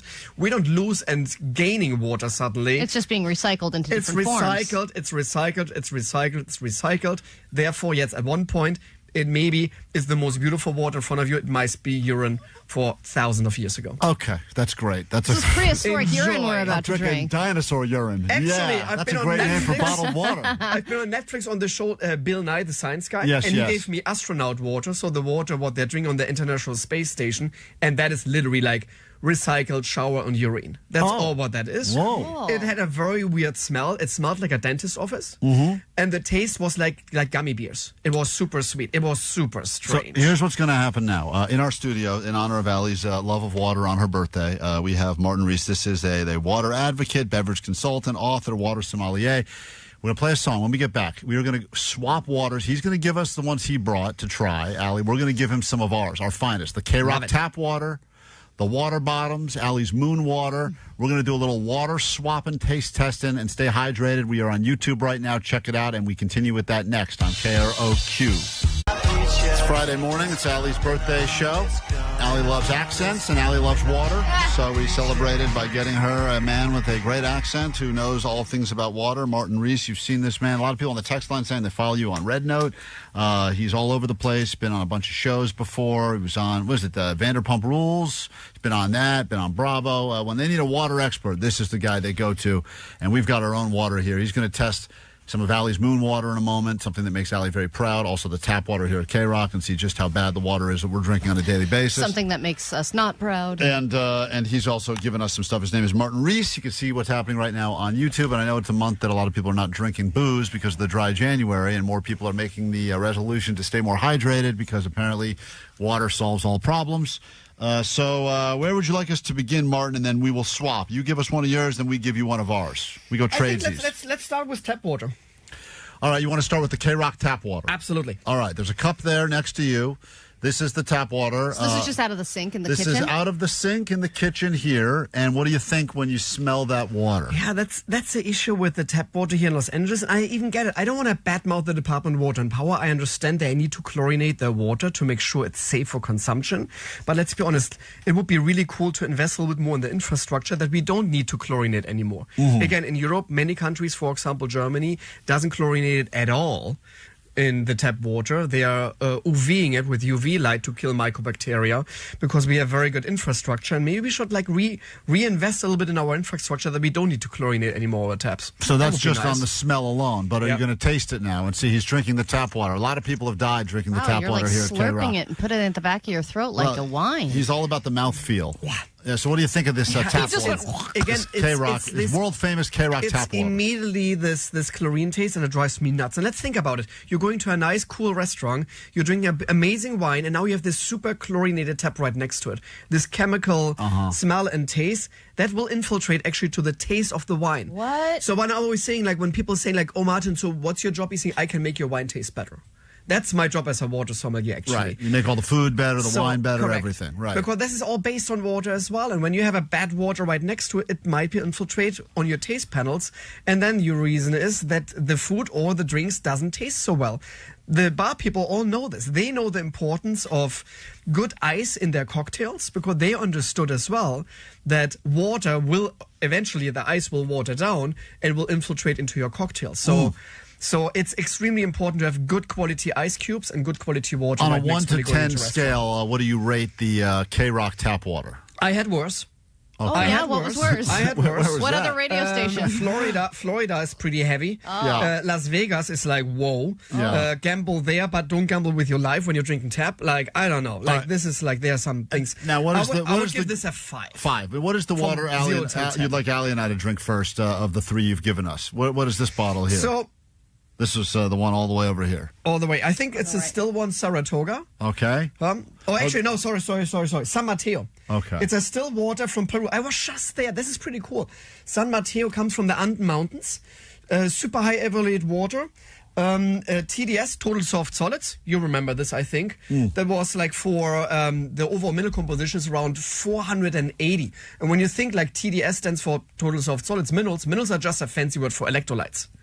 Let's be honest. So the same people who always think like, oh my God, they're adding salt. Salt is an electrolyte. It's good actually for you. Sometimes it's weird because water is the same consistency, but sometimes water tastes thicker. I don't know how to describe it. Absolutely. Yeah. You're right. Yeah. Texture. Yeah, it's like a thickness to the water right there. Think about low-fat milk and whole milk. Different texture. Right. Therefore, water can have the same. The more minerals are dissolved, the thicker will taste the water. Allie, we're drinking water that was brought all the way from Peru. I love that Martin water. Riese had to smuggle this in his taint back to get it into this country. It's crazy because it tastes delicious, but I don't know why. I've been it tastes like stopped- nothingness, Right. but delicious. I've been stopped by customs sometimes because they think like, why are you carrying so much water with Right, you? right. It makes no sense. Very And they're suspicious. like, what's wrong And with then you you? say, I'm a water sommelier, and they said, that's made up, sir, so Correct. let's arrest you. I tried to go to Israel for 6 or 7 years ago, and they stopped me, and security came over here in LAX, and they were very concerned about me. And That's they probably were, the German thing. And they were this not that. No, but they were this We're close very to say concerned like, about you, what's sir. going on? And I said like, no, I'm a water sommelier. And they said that's made up, and he's saying Google me.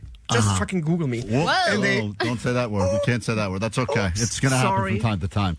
That's Google the me, German. but When we're this talking is about water, things get heated. yeah. Now, and the next one we've brought you, this is, Okay. which one would you like to Filtered try? water. This is the, now so this is now LA tap filtered. This is our good water at KROQ. This is what we give the guests when This they is come. what I fill my water bottle with every single morning. If Dave Grohl is in the studio, that's what he's getting, the filtered KROQ It water. is definitely way better than the chlorinated one. Yes. The only concern I have with this filtered water, obviously you're filtering everything out, including the minerals, and it's very dry in the mouthfeel now. The aftertaste is like gone immediately. It lingers a little bit, but then done. Do you think people would be more hydrated if they liked the water drinking Yes. experience? Because I think Dasani, for me, is a water that it tastes flat. It tastes weird to me. But a different water brand, I feel like I'd drink more water just You're because, absolutely right. even though I'm not even thinking about the taste or the feel, it just is different. If you're just joining us, Martin Riese is in our studio now. He's a water advocate. He's the world's only water sommelier, which seems like a made-up job, but it's not. He's here because Allie loves accents, Allie loves water, and he's trying some of the waters. In a moment, he's going to try Allie's Moon Water and give the official review.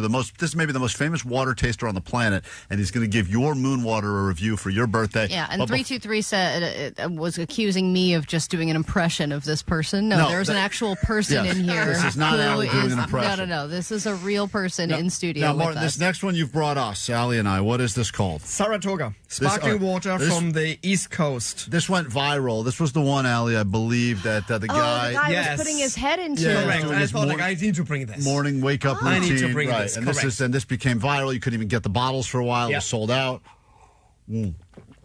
It's got a bubble to it. Oh, but Pretty a good. light But Tastes it's a fancy. nice bubbles. Yeah, I love this. What Light you're just saying, bubble. light bubbles, medium bubbles, champagne bubbles. Like That's LaCroix what it has is. aggressive bubbles. Yes, It's in your just face. too much. It like burns your throat. As Johnny calls it, spicy. He doesn't like the spicy bubbles. Yeah, This- I get it. Like Topo Chico, spicy bottles as well. Spicy carbonation. The moment- Here, super nice and medium. that we've been waiting for now. You are going to try and give an official review of Allie's Moon Water. Allie, you make this every time there's a full moon. You put water outside Well, you in have to jars. set it out overnight, but I also do have to cover it in saran wrap so that bugs don't crap in it. And, From water comes life. It's a, Yeah, it's a beautiful story. Martin is going to Have give to it protect an the dinosaur official urine. review right now. This is Allie's homemade Moon Water. It tastes good. Really? Let's be honest. I think it tastes totally fine. There's Okay. nothing wrong from a taste perspective. Does it have the power what you believe in? That is a different story. and I think this brings me a little bit to religion actually, because let's be honest, when you believe in God, Allah, Holy water? Poseidon, I believe obviously in Poseidon as a water sommelier. When you believe in something and it helps you in your life, amazing. And I'm happy for you. And you should believe in something. But when you're suddenly telling me my God is better than your God, right, then we have a problem. So you're saying it's not better, it's just more expensive. You're saying Allie is a fool with her moon water. Is that what you're saying? I don't want to say fool. All right. When she believes in it and she likes it, great. Martin, you have been just a wealth of knowledge. If you're not following this man, we'll put up all the information on our Instagram as well. We will continue toasting as we go to this quick break. We have a crazy one. What is this last one quickly? Because we're going to drink this going into break right now. Borjomi from Georgia, TDS 5000 has more electrolyte than a Gatorade. I got this is maybe one word of that. It's super intense. It's super intense. All right, and this is regular water. This is like smoky water. Bottled water from a region in Georgia, the country, obviously Georgia, not the state. That's got a strong flavor to it. Whoa, that is wild. You can really taste the T-Rex urine. Oh, yeah. That's the good stuff right there. And I like it. We got to take a quick break. Martin, the man, the water man, and do not be a stranger. Thanks for coming to help us celebrate Allie's birthday. We continue to hydrate. Follow along on YouTube. We'll continue going live there during this break. The Klein Alley Show. Klein Alley Show mornings. KROQ. K-Rock. They're saying boxed water is better. The problem with the package is, first of all, it's purified, so that means it's tap water, what they're building in there. Filter tap, what you have right there. So they say boxed water is better on the box. And it's because the box is a Tetra Pak, and mostly no recycling facility in this country can actually recycle all these different liners in there. So they're going to the landfill immediately. Wow. Yeah, that's a greenwashing. So when you go to the airport, are you buying water at the airport, or are you bringing a refillable bottle? I have my refill bottle, or when I'm buying it, I look for spring water. So mostly here in LAX, Evian. But don't get me started with LAX. They're like, I think greenwashing is what from Coca-Cola, because they forbid all the plastic bottles by just water. Sodas are still okay in plastic bottles. Are you giving me a break? Wow. Like, they can come in cans as well. So they are now charging more for water than for sodas at LAX. Wow. It's Coca-Cola behind that. 100%. And do you feel like most of us are not cleaning our reusable water bottles properly? Yeah. That's my problem. My shit got dirty as hell. And I'm like, I don't know how to clean this, so I just start using a different one. Water is very unique. From water can come life and death. Yeah. They can be very bad. Well, moisture can create mold very quickly. Like, be very careful. You're just good at dropping quotes. When I was listening to you, I was just so like into it. I was just like, damn, keep talking. And then you just like, from life, water comes dead. Yeah, I will leave these bottles. Take a picture. Yeah, take some photos really quick. Everybody hold your bottles too. We'll just go a picture with you over here and all this stuff. Yeah. Thank you so much, Martin. 13 so what years is in the this making. one? Great to see you again. So this is a 150-year-old water bottle.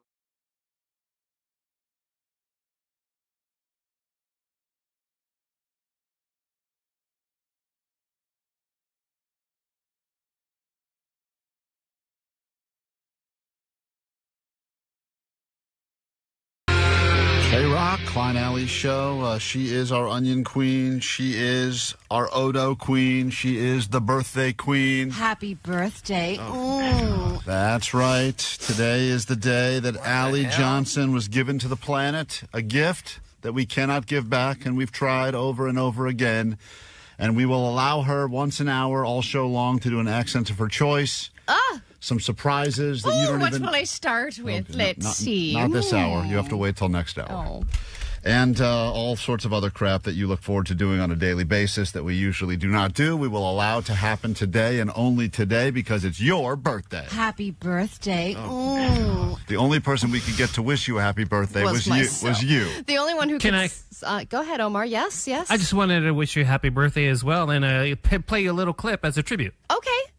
Move over, Love Island, and make what was make war for love. Make room for Jesus. That's it. That's the birthday girl. Thank you. That was surprisingly. And you could F right off there, Omar. That was actually not audio of Allie learning Spanish. That was her reading English not so well. So there she is, the big birthday girl. Don't say big. Oh, excuse me. Gigantic. The round birthday girl. It's all about Thick-tories today. We're celebrating Allie and her big day. We have surprises. No, you don't. Oh, we do. Oh, we did. I thought we were keeping everything tight-lipped, and then Vanessa came in. We got surprises bigger than you. Okay. Surprises. Everyone shut up. I don't want it to be... Happy birthday. All right, relax. Thanks. Happy birthday, dear Allie. Okay. That's for you, baby. Thank you, That's Joe. a big bird, man. Hey! Happy birthday. all right. The happiest of birthdays. And now to deliver the news, the birthday girl. Grab your Adderall. It's time for ADD News. I guess I'll start with this story about weight loss. Whatever you want. It's your day. Losing weight is still the number one resolution for everybody for the new year. And studies show that all of your weight loss attempts, whether they're successful or not, will cost you money. And here is the average amount. They studied a bunch of people that are attempting to lose weight. Again, both successful and not successful. And the average amount that they spent on losing weight was about $12,000.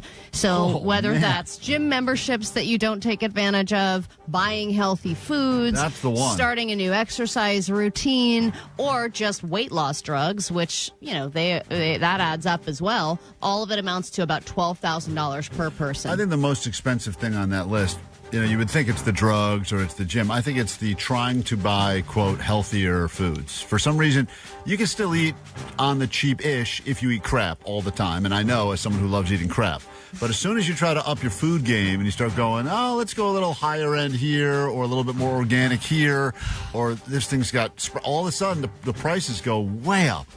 And you're never full. No, but also the food goes bad faster. So you fast. feel more stressed out about using the good food. And I look at I look at regular spinach and then I look at organic spinach and I go, these look exactly the same to me. One of them is $1 more and I'll have to use twice as fast. Yep. And I know it's on the dirty dozen and I should get this organic spinach, but it just doesn't make sense to me. Yeah, I mean, that's the Like, stuff. it makes sense on paper, but in practice, I feel like it's just more annoying. When I go to a regular grocery store, I'm talking regular, a Ralph's, a Vons, you know, any of those, I kind of know what my bill is going to be roughly, right? And then you go to one of the, like, you know, healthier stores, a Sprouts, God forbid, an Which Erewhon. I think some of that is It's like triple fake the healthy. price. Right, well, some of it is, but it is wild when you go, I got one less bag of groceries and somehow the bill was triple. Yeah, I'm always amazed when I see people actually doing their regular grocery shopping at Erewhon. Like, Right. I know people walk in there for smoothies and all the lunch and stuff like that, but I'm like, wow, you're just doing your regular shop, like your weekly shop. I mean, that here. is the flex of all flexes. That's insane. Anyone Good who's ever That walked is a out of good that place job. with more than one bag full of stuff. Yeah, like you've- someone who's loading up Right, you multiple if you bags. have a cart in an Erewhon, you must be a billionaire. You So have to true. be. And you're doing that every week.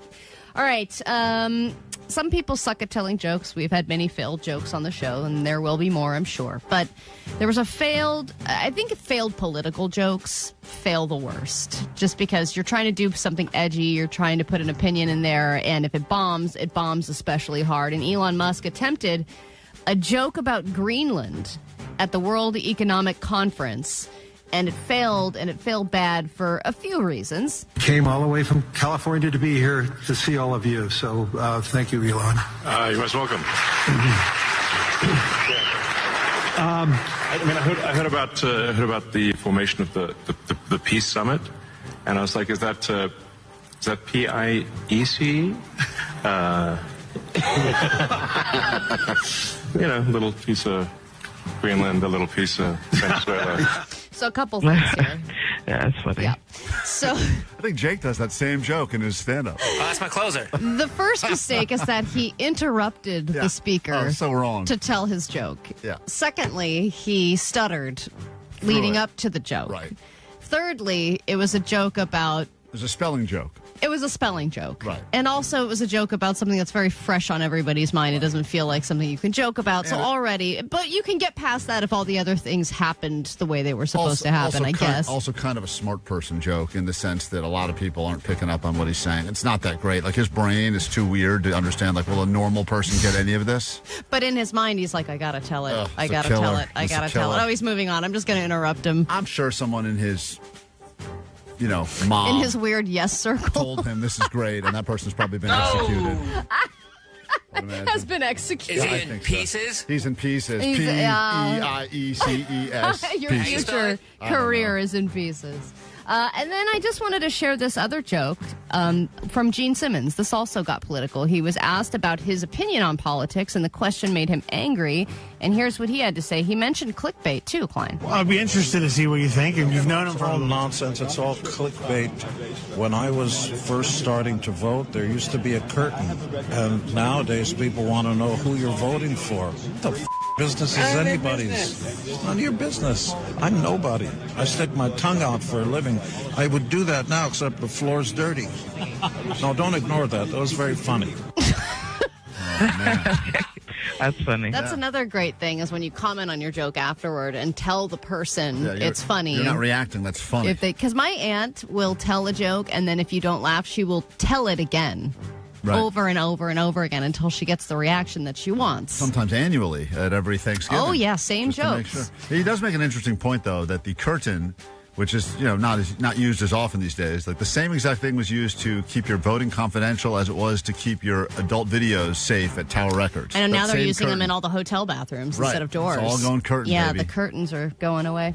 All right, listen up, Lesbos. I've got a new product for you. Doc Martens is teaming up with Metallica on a special boot collection, and this comes out in just a few days, January 29th. There are 2 different editions. The first one is kind of a standard Doc Marten with this artwork from the 1988 Damaged Justice album, Justice Tour that was created. They have an artist that they worked with for that. And then there's a cool black on black edition inspired by the Black album. So, and they've got the tall ones and the short ones. So there's something for every lesbian out there and, of course, every Metallica fan. There you have it. Before we get into a brand new hour of the show, we've got a song queued up that I think Allie's going to enjoy, one of her favorite KROQ artists, to kick off her birthday festivities. And then, of course, this moment with Allie. And now, a moment with Allie. All right, and then finally, speaking of nothing, that was a terrible transition. That was a moment with Allie. That's right. Let me work it. I put my thing down, flip it, and reverse it. Come on. It's Klein Alley Show. 106.7 KROQ FM in HD Pasadena, Los Angeles, Orange County. The Sonic Pulse of Los Angeles. This is the world famous KROQ. One of your favorite KROQ classics right there. Klein covering Missy Misdemeanor Elliott. Good morning. It is Friday. It is just after 10 o'clock here on KROQ. It is Allie's birthday, but we've mentioned that quite a bit.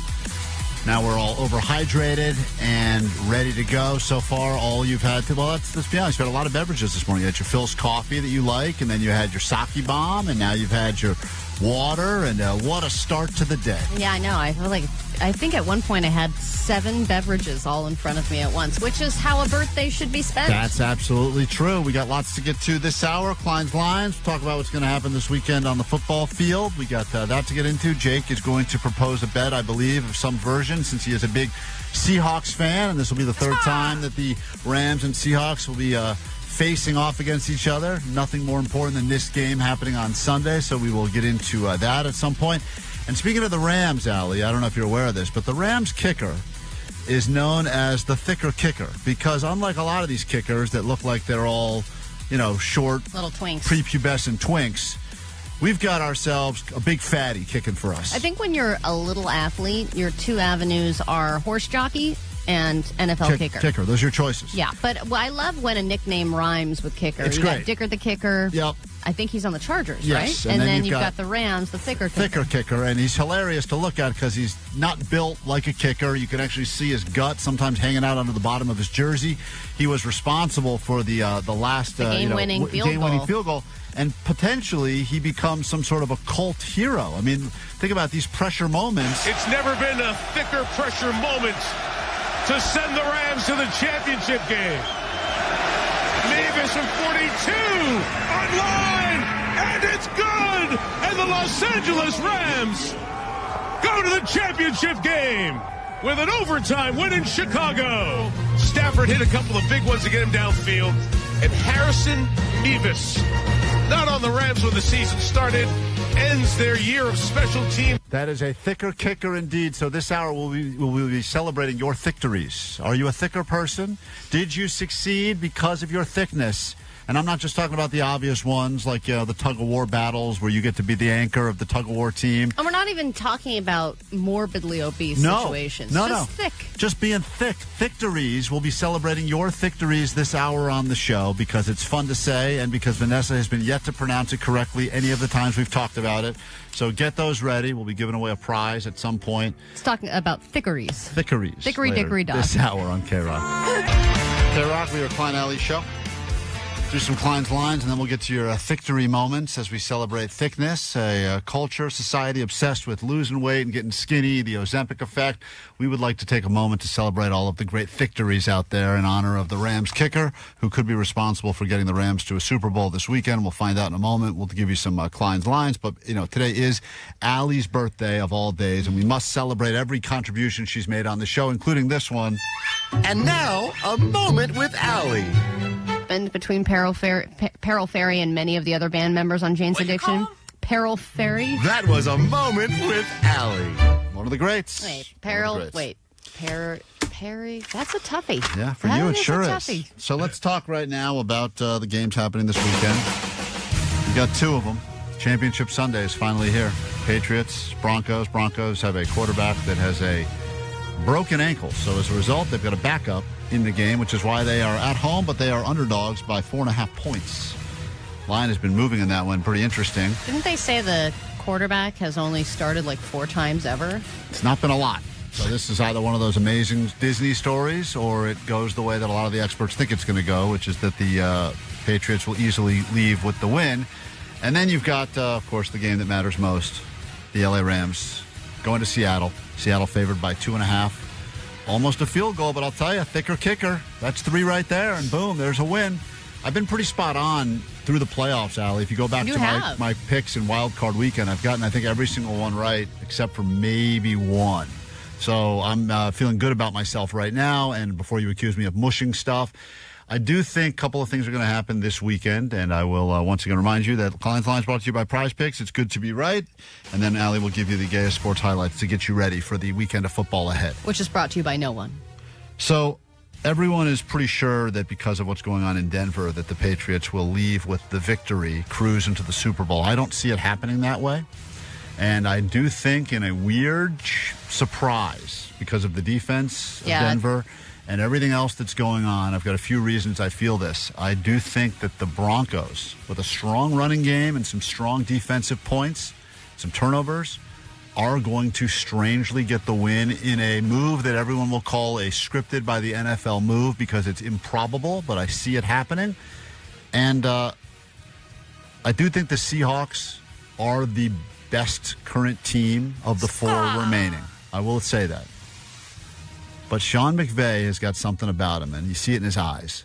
And when you see that look in his eyes, I don't think anything stops the Rams from getting the win. I see this as being a Rams-Broncos Super Bowl, and the Rams getting the win in the Super Bowl. That's what I see. Sean McVay has that I just had Red Bull. Take it. I just had a case of Red Bull. As soon as it hits you and your eyes dilate, that's the look Sean McVay has all the time. I don't know how that guy has so much energy. Voice. And I had 2 opportunities to have real-life, non-football related conversations, social setting conversations, and even then, he has that level of intensity. Really? Yeah, because when he had just moved here from D.C., I was chatting with him, and I was like, I moved here as well. I'm from D.C.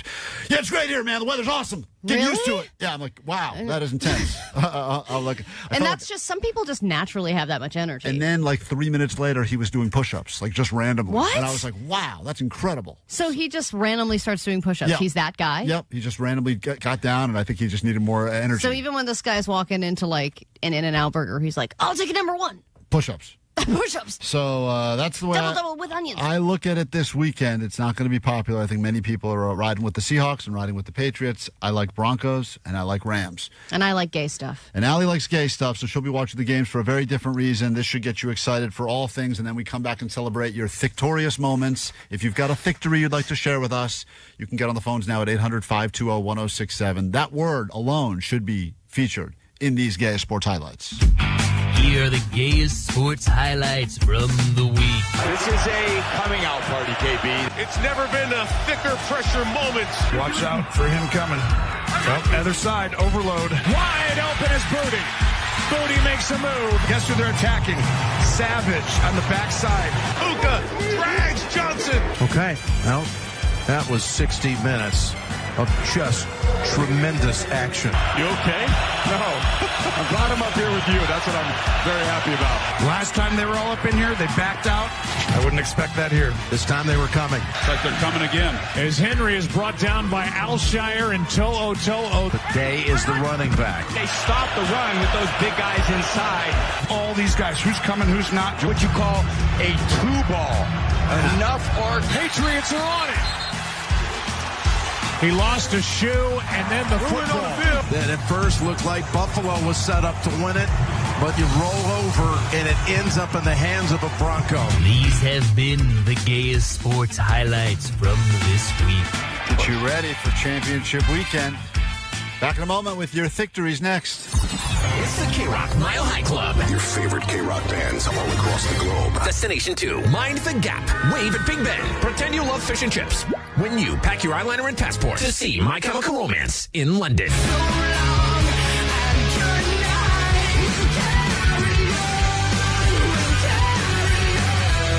Listen at 9, noon, 3, and 6 to win tickets to My Chemical Romance at the Hollywood Bowl October 23rd. Win tickets all this week. You'll instantly get on the standby boarding list to see him again in London.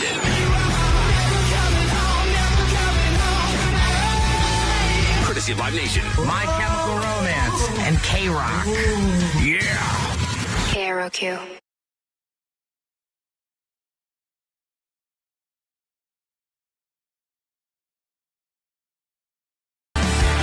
Victory! Celebrating your victories because you are thick, as is the place kicker for the Rams. Got them to the game they're going to be playing on Sunday. I think it could come down. A lot of these games have come down to one kick. When Jake lost the bet and had to have Blind Charlie cut his hair, it's because the Seahawks kicker missed a field goal that would have won the game. This last weekend, the Rams' thicker kicker got himself the kick, and now we are celebrating your victories. It's never been a thicker pressure moment to send the Rams to the championship game. I know society loves skinny, Ozempic this, Ozempic that, but here we are on Allie's birthday celebrating your victories. Go ahead, you're on KROQ. Hi. Hey, good morning, you guys. Happy birthday, Allie. Thank you. I played football, so I played football through college, and I was a fullback and a linebacker, so my victory is always at concerts, man. Like, I just go back into that old mode that I got to open a hole, so I just go through the crowd, and whoever's with me just follows behind, and I just push everybody out the way. And get to the front. I'm going to tell you right now, I didn't realize how great a guy like you is to have, because when you need someone to part the seas at a concert, you need to find a guy like this, college athlete, football player. When they walk, the crowd has no choice but to kind of part. And you just kind of move subconsciously out of the way for a guy like that. It's like following a fire truck that's got its sirens on through like bumper-to-bumper traffic. It's and you don't even find offense to it. You're just like, oh, it's a bigger guy. Yeah. He's needs space. Bigger guy. It's almost like you have a built-in VIP wristband, and it's not fun to be behind you if you're trying to watch the show, but damn, it's great to get behind you if you're the exit out of the crowd to get another beer or go to the bathroom. Man, that is a great victory. We celebrate you and your thickness. Congratulations. Thank you, sir. Thank you, you guys. Have a great day. I love you guys' show every day. Thank you for that. Matters a lot. We like the thicker the listener, the better, right, and Allie? You can hear the thickness in his voice you sure as can. well. Celebrating your victories, the Rams kicker is the thicker kicker, one of the finest nicknames in the history of the NFL. I was just looking at pictures. He is a big boy. Big boy. Big boy. Alex on KROQ celebrating your victories. What happened? One time on my retail job, we were struggling to get a broken shelf off the wall, and I was able to snap it off by sitting on it. Now this... The ability to sit on and break things is usually something that works against you. Oh, this is great. A victorious moment for sure. So there was a shelf you needed off the wall. You were smashing on it, pulling on it, wouldn't matter. And someone said, Alex, you go sit on that thing, and it snapped the shelf in half? Yep, after 20 minutes, that's the thing that worked. I'm imagining as well that you're very good at closing suitcases. You have no idea. That's a great move. Yeah, it doesn't matter how much stuff you put in there. Oh, yeah, suitcase is full. I'll show you full. And the suitcase is like, ah! Put your weight on top of the thing, and you're like, I beat the suitcase. Done. Well, we celebrate your thickness, and congratulations on that victory, using your body for demolition. That's beautiful. We say Especially if you don't have all the proper tools to do something, and you're able to use your body as a tool. This is why, listen, this entire game, this entire Rams season could come down to the thicker kicker, and that's why we wanted to celebrate some of your victories right now on KROQ. And Daniel, you're next. What's up? was on the 101 freeway yesterday, and there's a skinny guy blocking traffic because he couldn't change his tire. So I hopped out of my work truck and had to do it for him. Oh, a skinny guy that couldn't even figure out how to change his own tire. He did not have the thickness. You are a big, thick guy. He couldn't pull up the star, yeah. And you, because he didn't have enough body weight to actually push down to loosen the tire. Yeah. You do have to put your whole weight on that thing sometimes. And even I put my whole weight on it, and then nothing happens. Bet you that Rams kicker could change the tire in 4 seconds. Imagine. He's got a spare tire. You could probably just change the bolts barehanded. Eddie, we're celebrating your Victories on KROQ this morning in honor of the Rams' thicker kicker. What do you got for us? I was in Mexico 24 years ago. I said anniversary, but it was actually our honeymoon. I stepped on moss. It's about a mile from the top of the waterfall to the bottom, and my stomach got caught on the chain link fence and kept me from going down. Let me get this straight. You almost fell. That you almost died. Potentially got washed. Fell down a waterfall because you slipped on moss. But your stomach, your fat saved you. Saved you. Yep, exactly. And there was a girl that fell the week before, and they found her in parts at the bottom. Oh my God! If it was not for your thickness, you would have been game over. Oh, yeah, for sure. Well, you think about falling in general, though. You have all this cushion, like if a skinny hiker falls off a cliff, that's something bones on. It's like bone on bone just breaking, like peanut brittle. Yeah, my wife won't let me walk on the side of any cliff now. Oh, right, because of that one time. That was your close call. But your stomach, he doesn't want to walk anyway. Your thickness saved you. Hey, congratulations, Eddie. That's a real victory, and we celebrate you.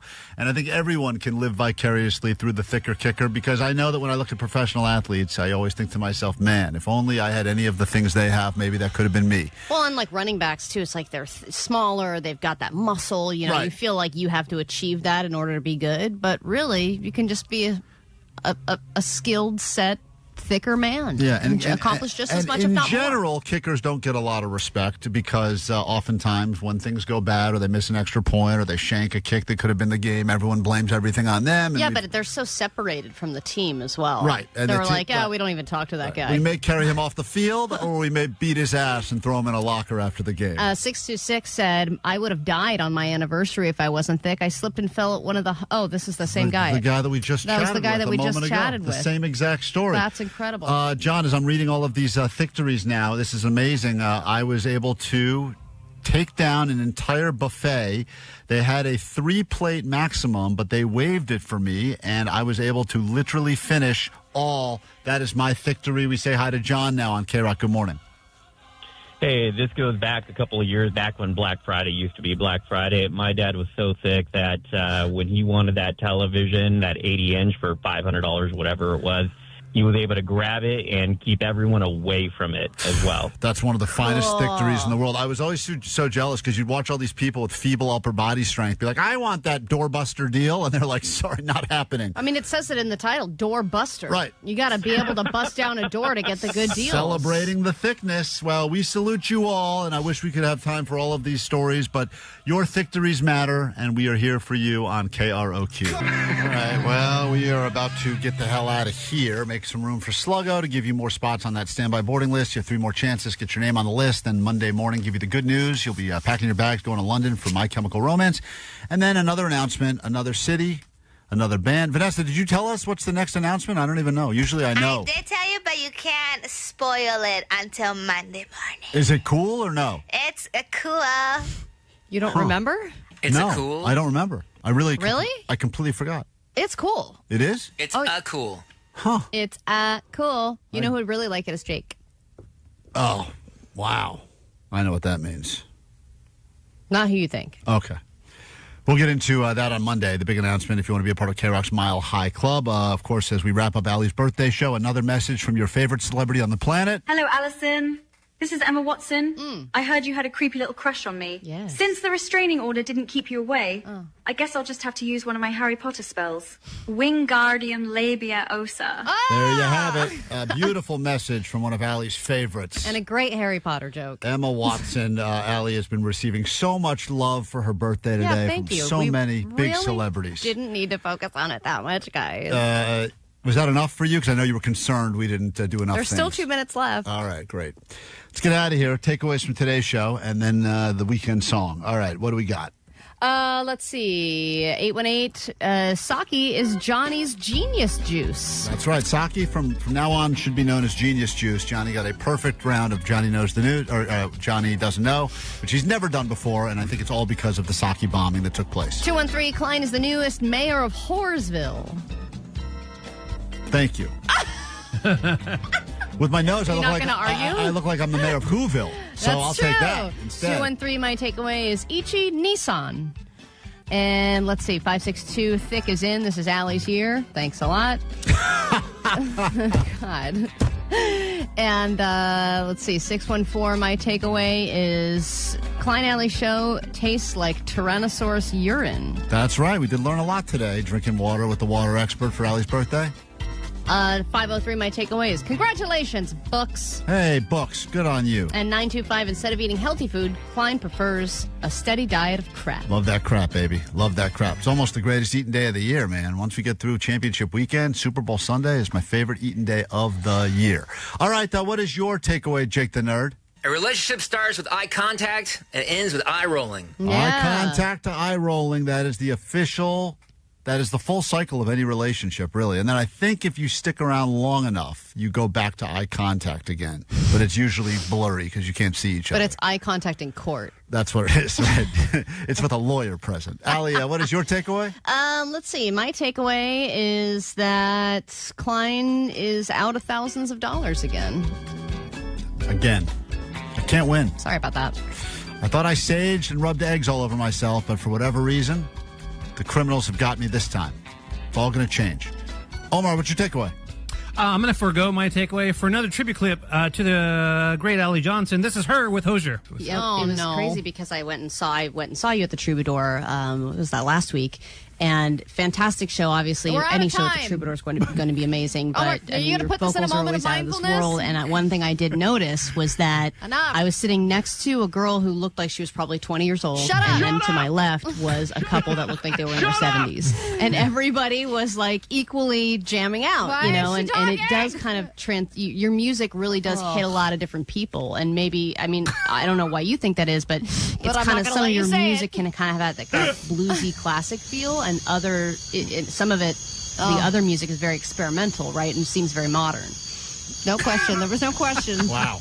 I don't know why you think that is. That was Hosier for you. You didn't hear any Hosier in there, but that was an interview with Hosier. All right. Felt good. Happy birthday. Up until that moment. Happy birthday. Here's your weekend song. Have a great weekend. Go Rams. We'll see you back here Monday morning. If you need us in the meantime, there's a GOAT line for you, 844-956-GOAT. Go Seahawks. I said go Rams, Jake. Go Seahawks. You're not even a Rams fan. Are you going to get into this now? I've never seen you in a Rams hat or a shirt or a jersey. Nothing. You suck. I have watched almost all Rams Who games. cares? Been to the... you just watch every game anyway. That's not true.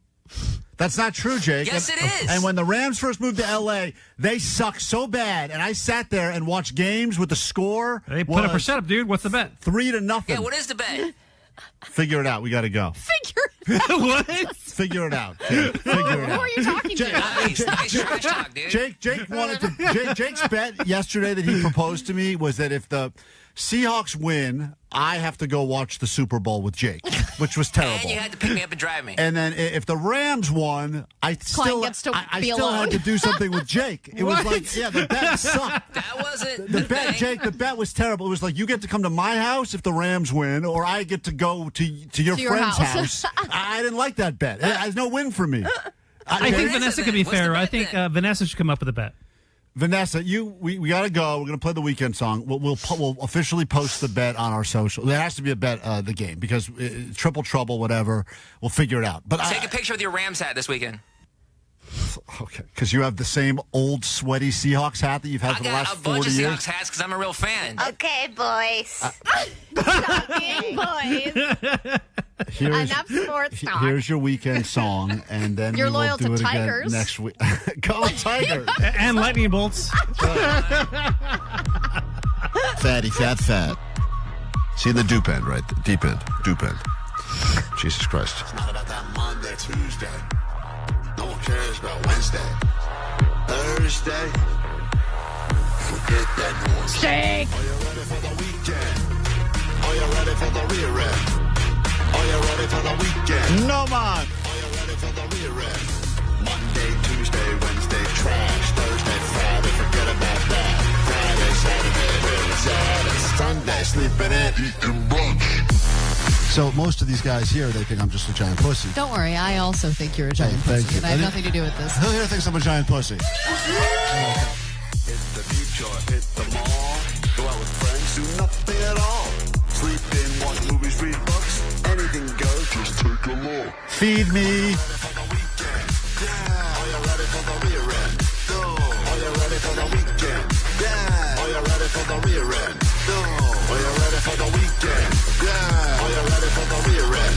No. Are you ready for the weekend? Yeah. Are you ready for the rear end? No.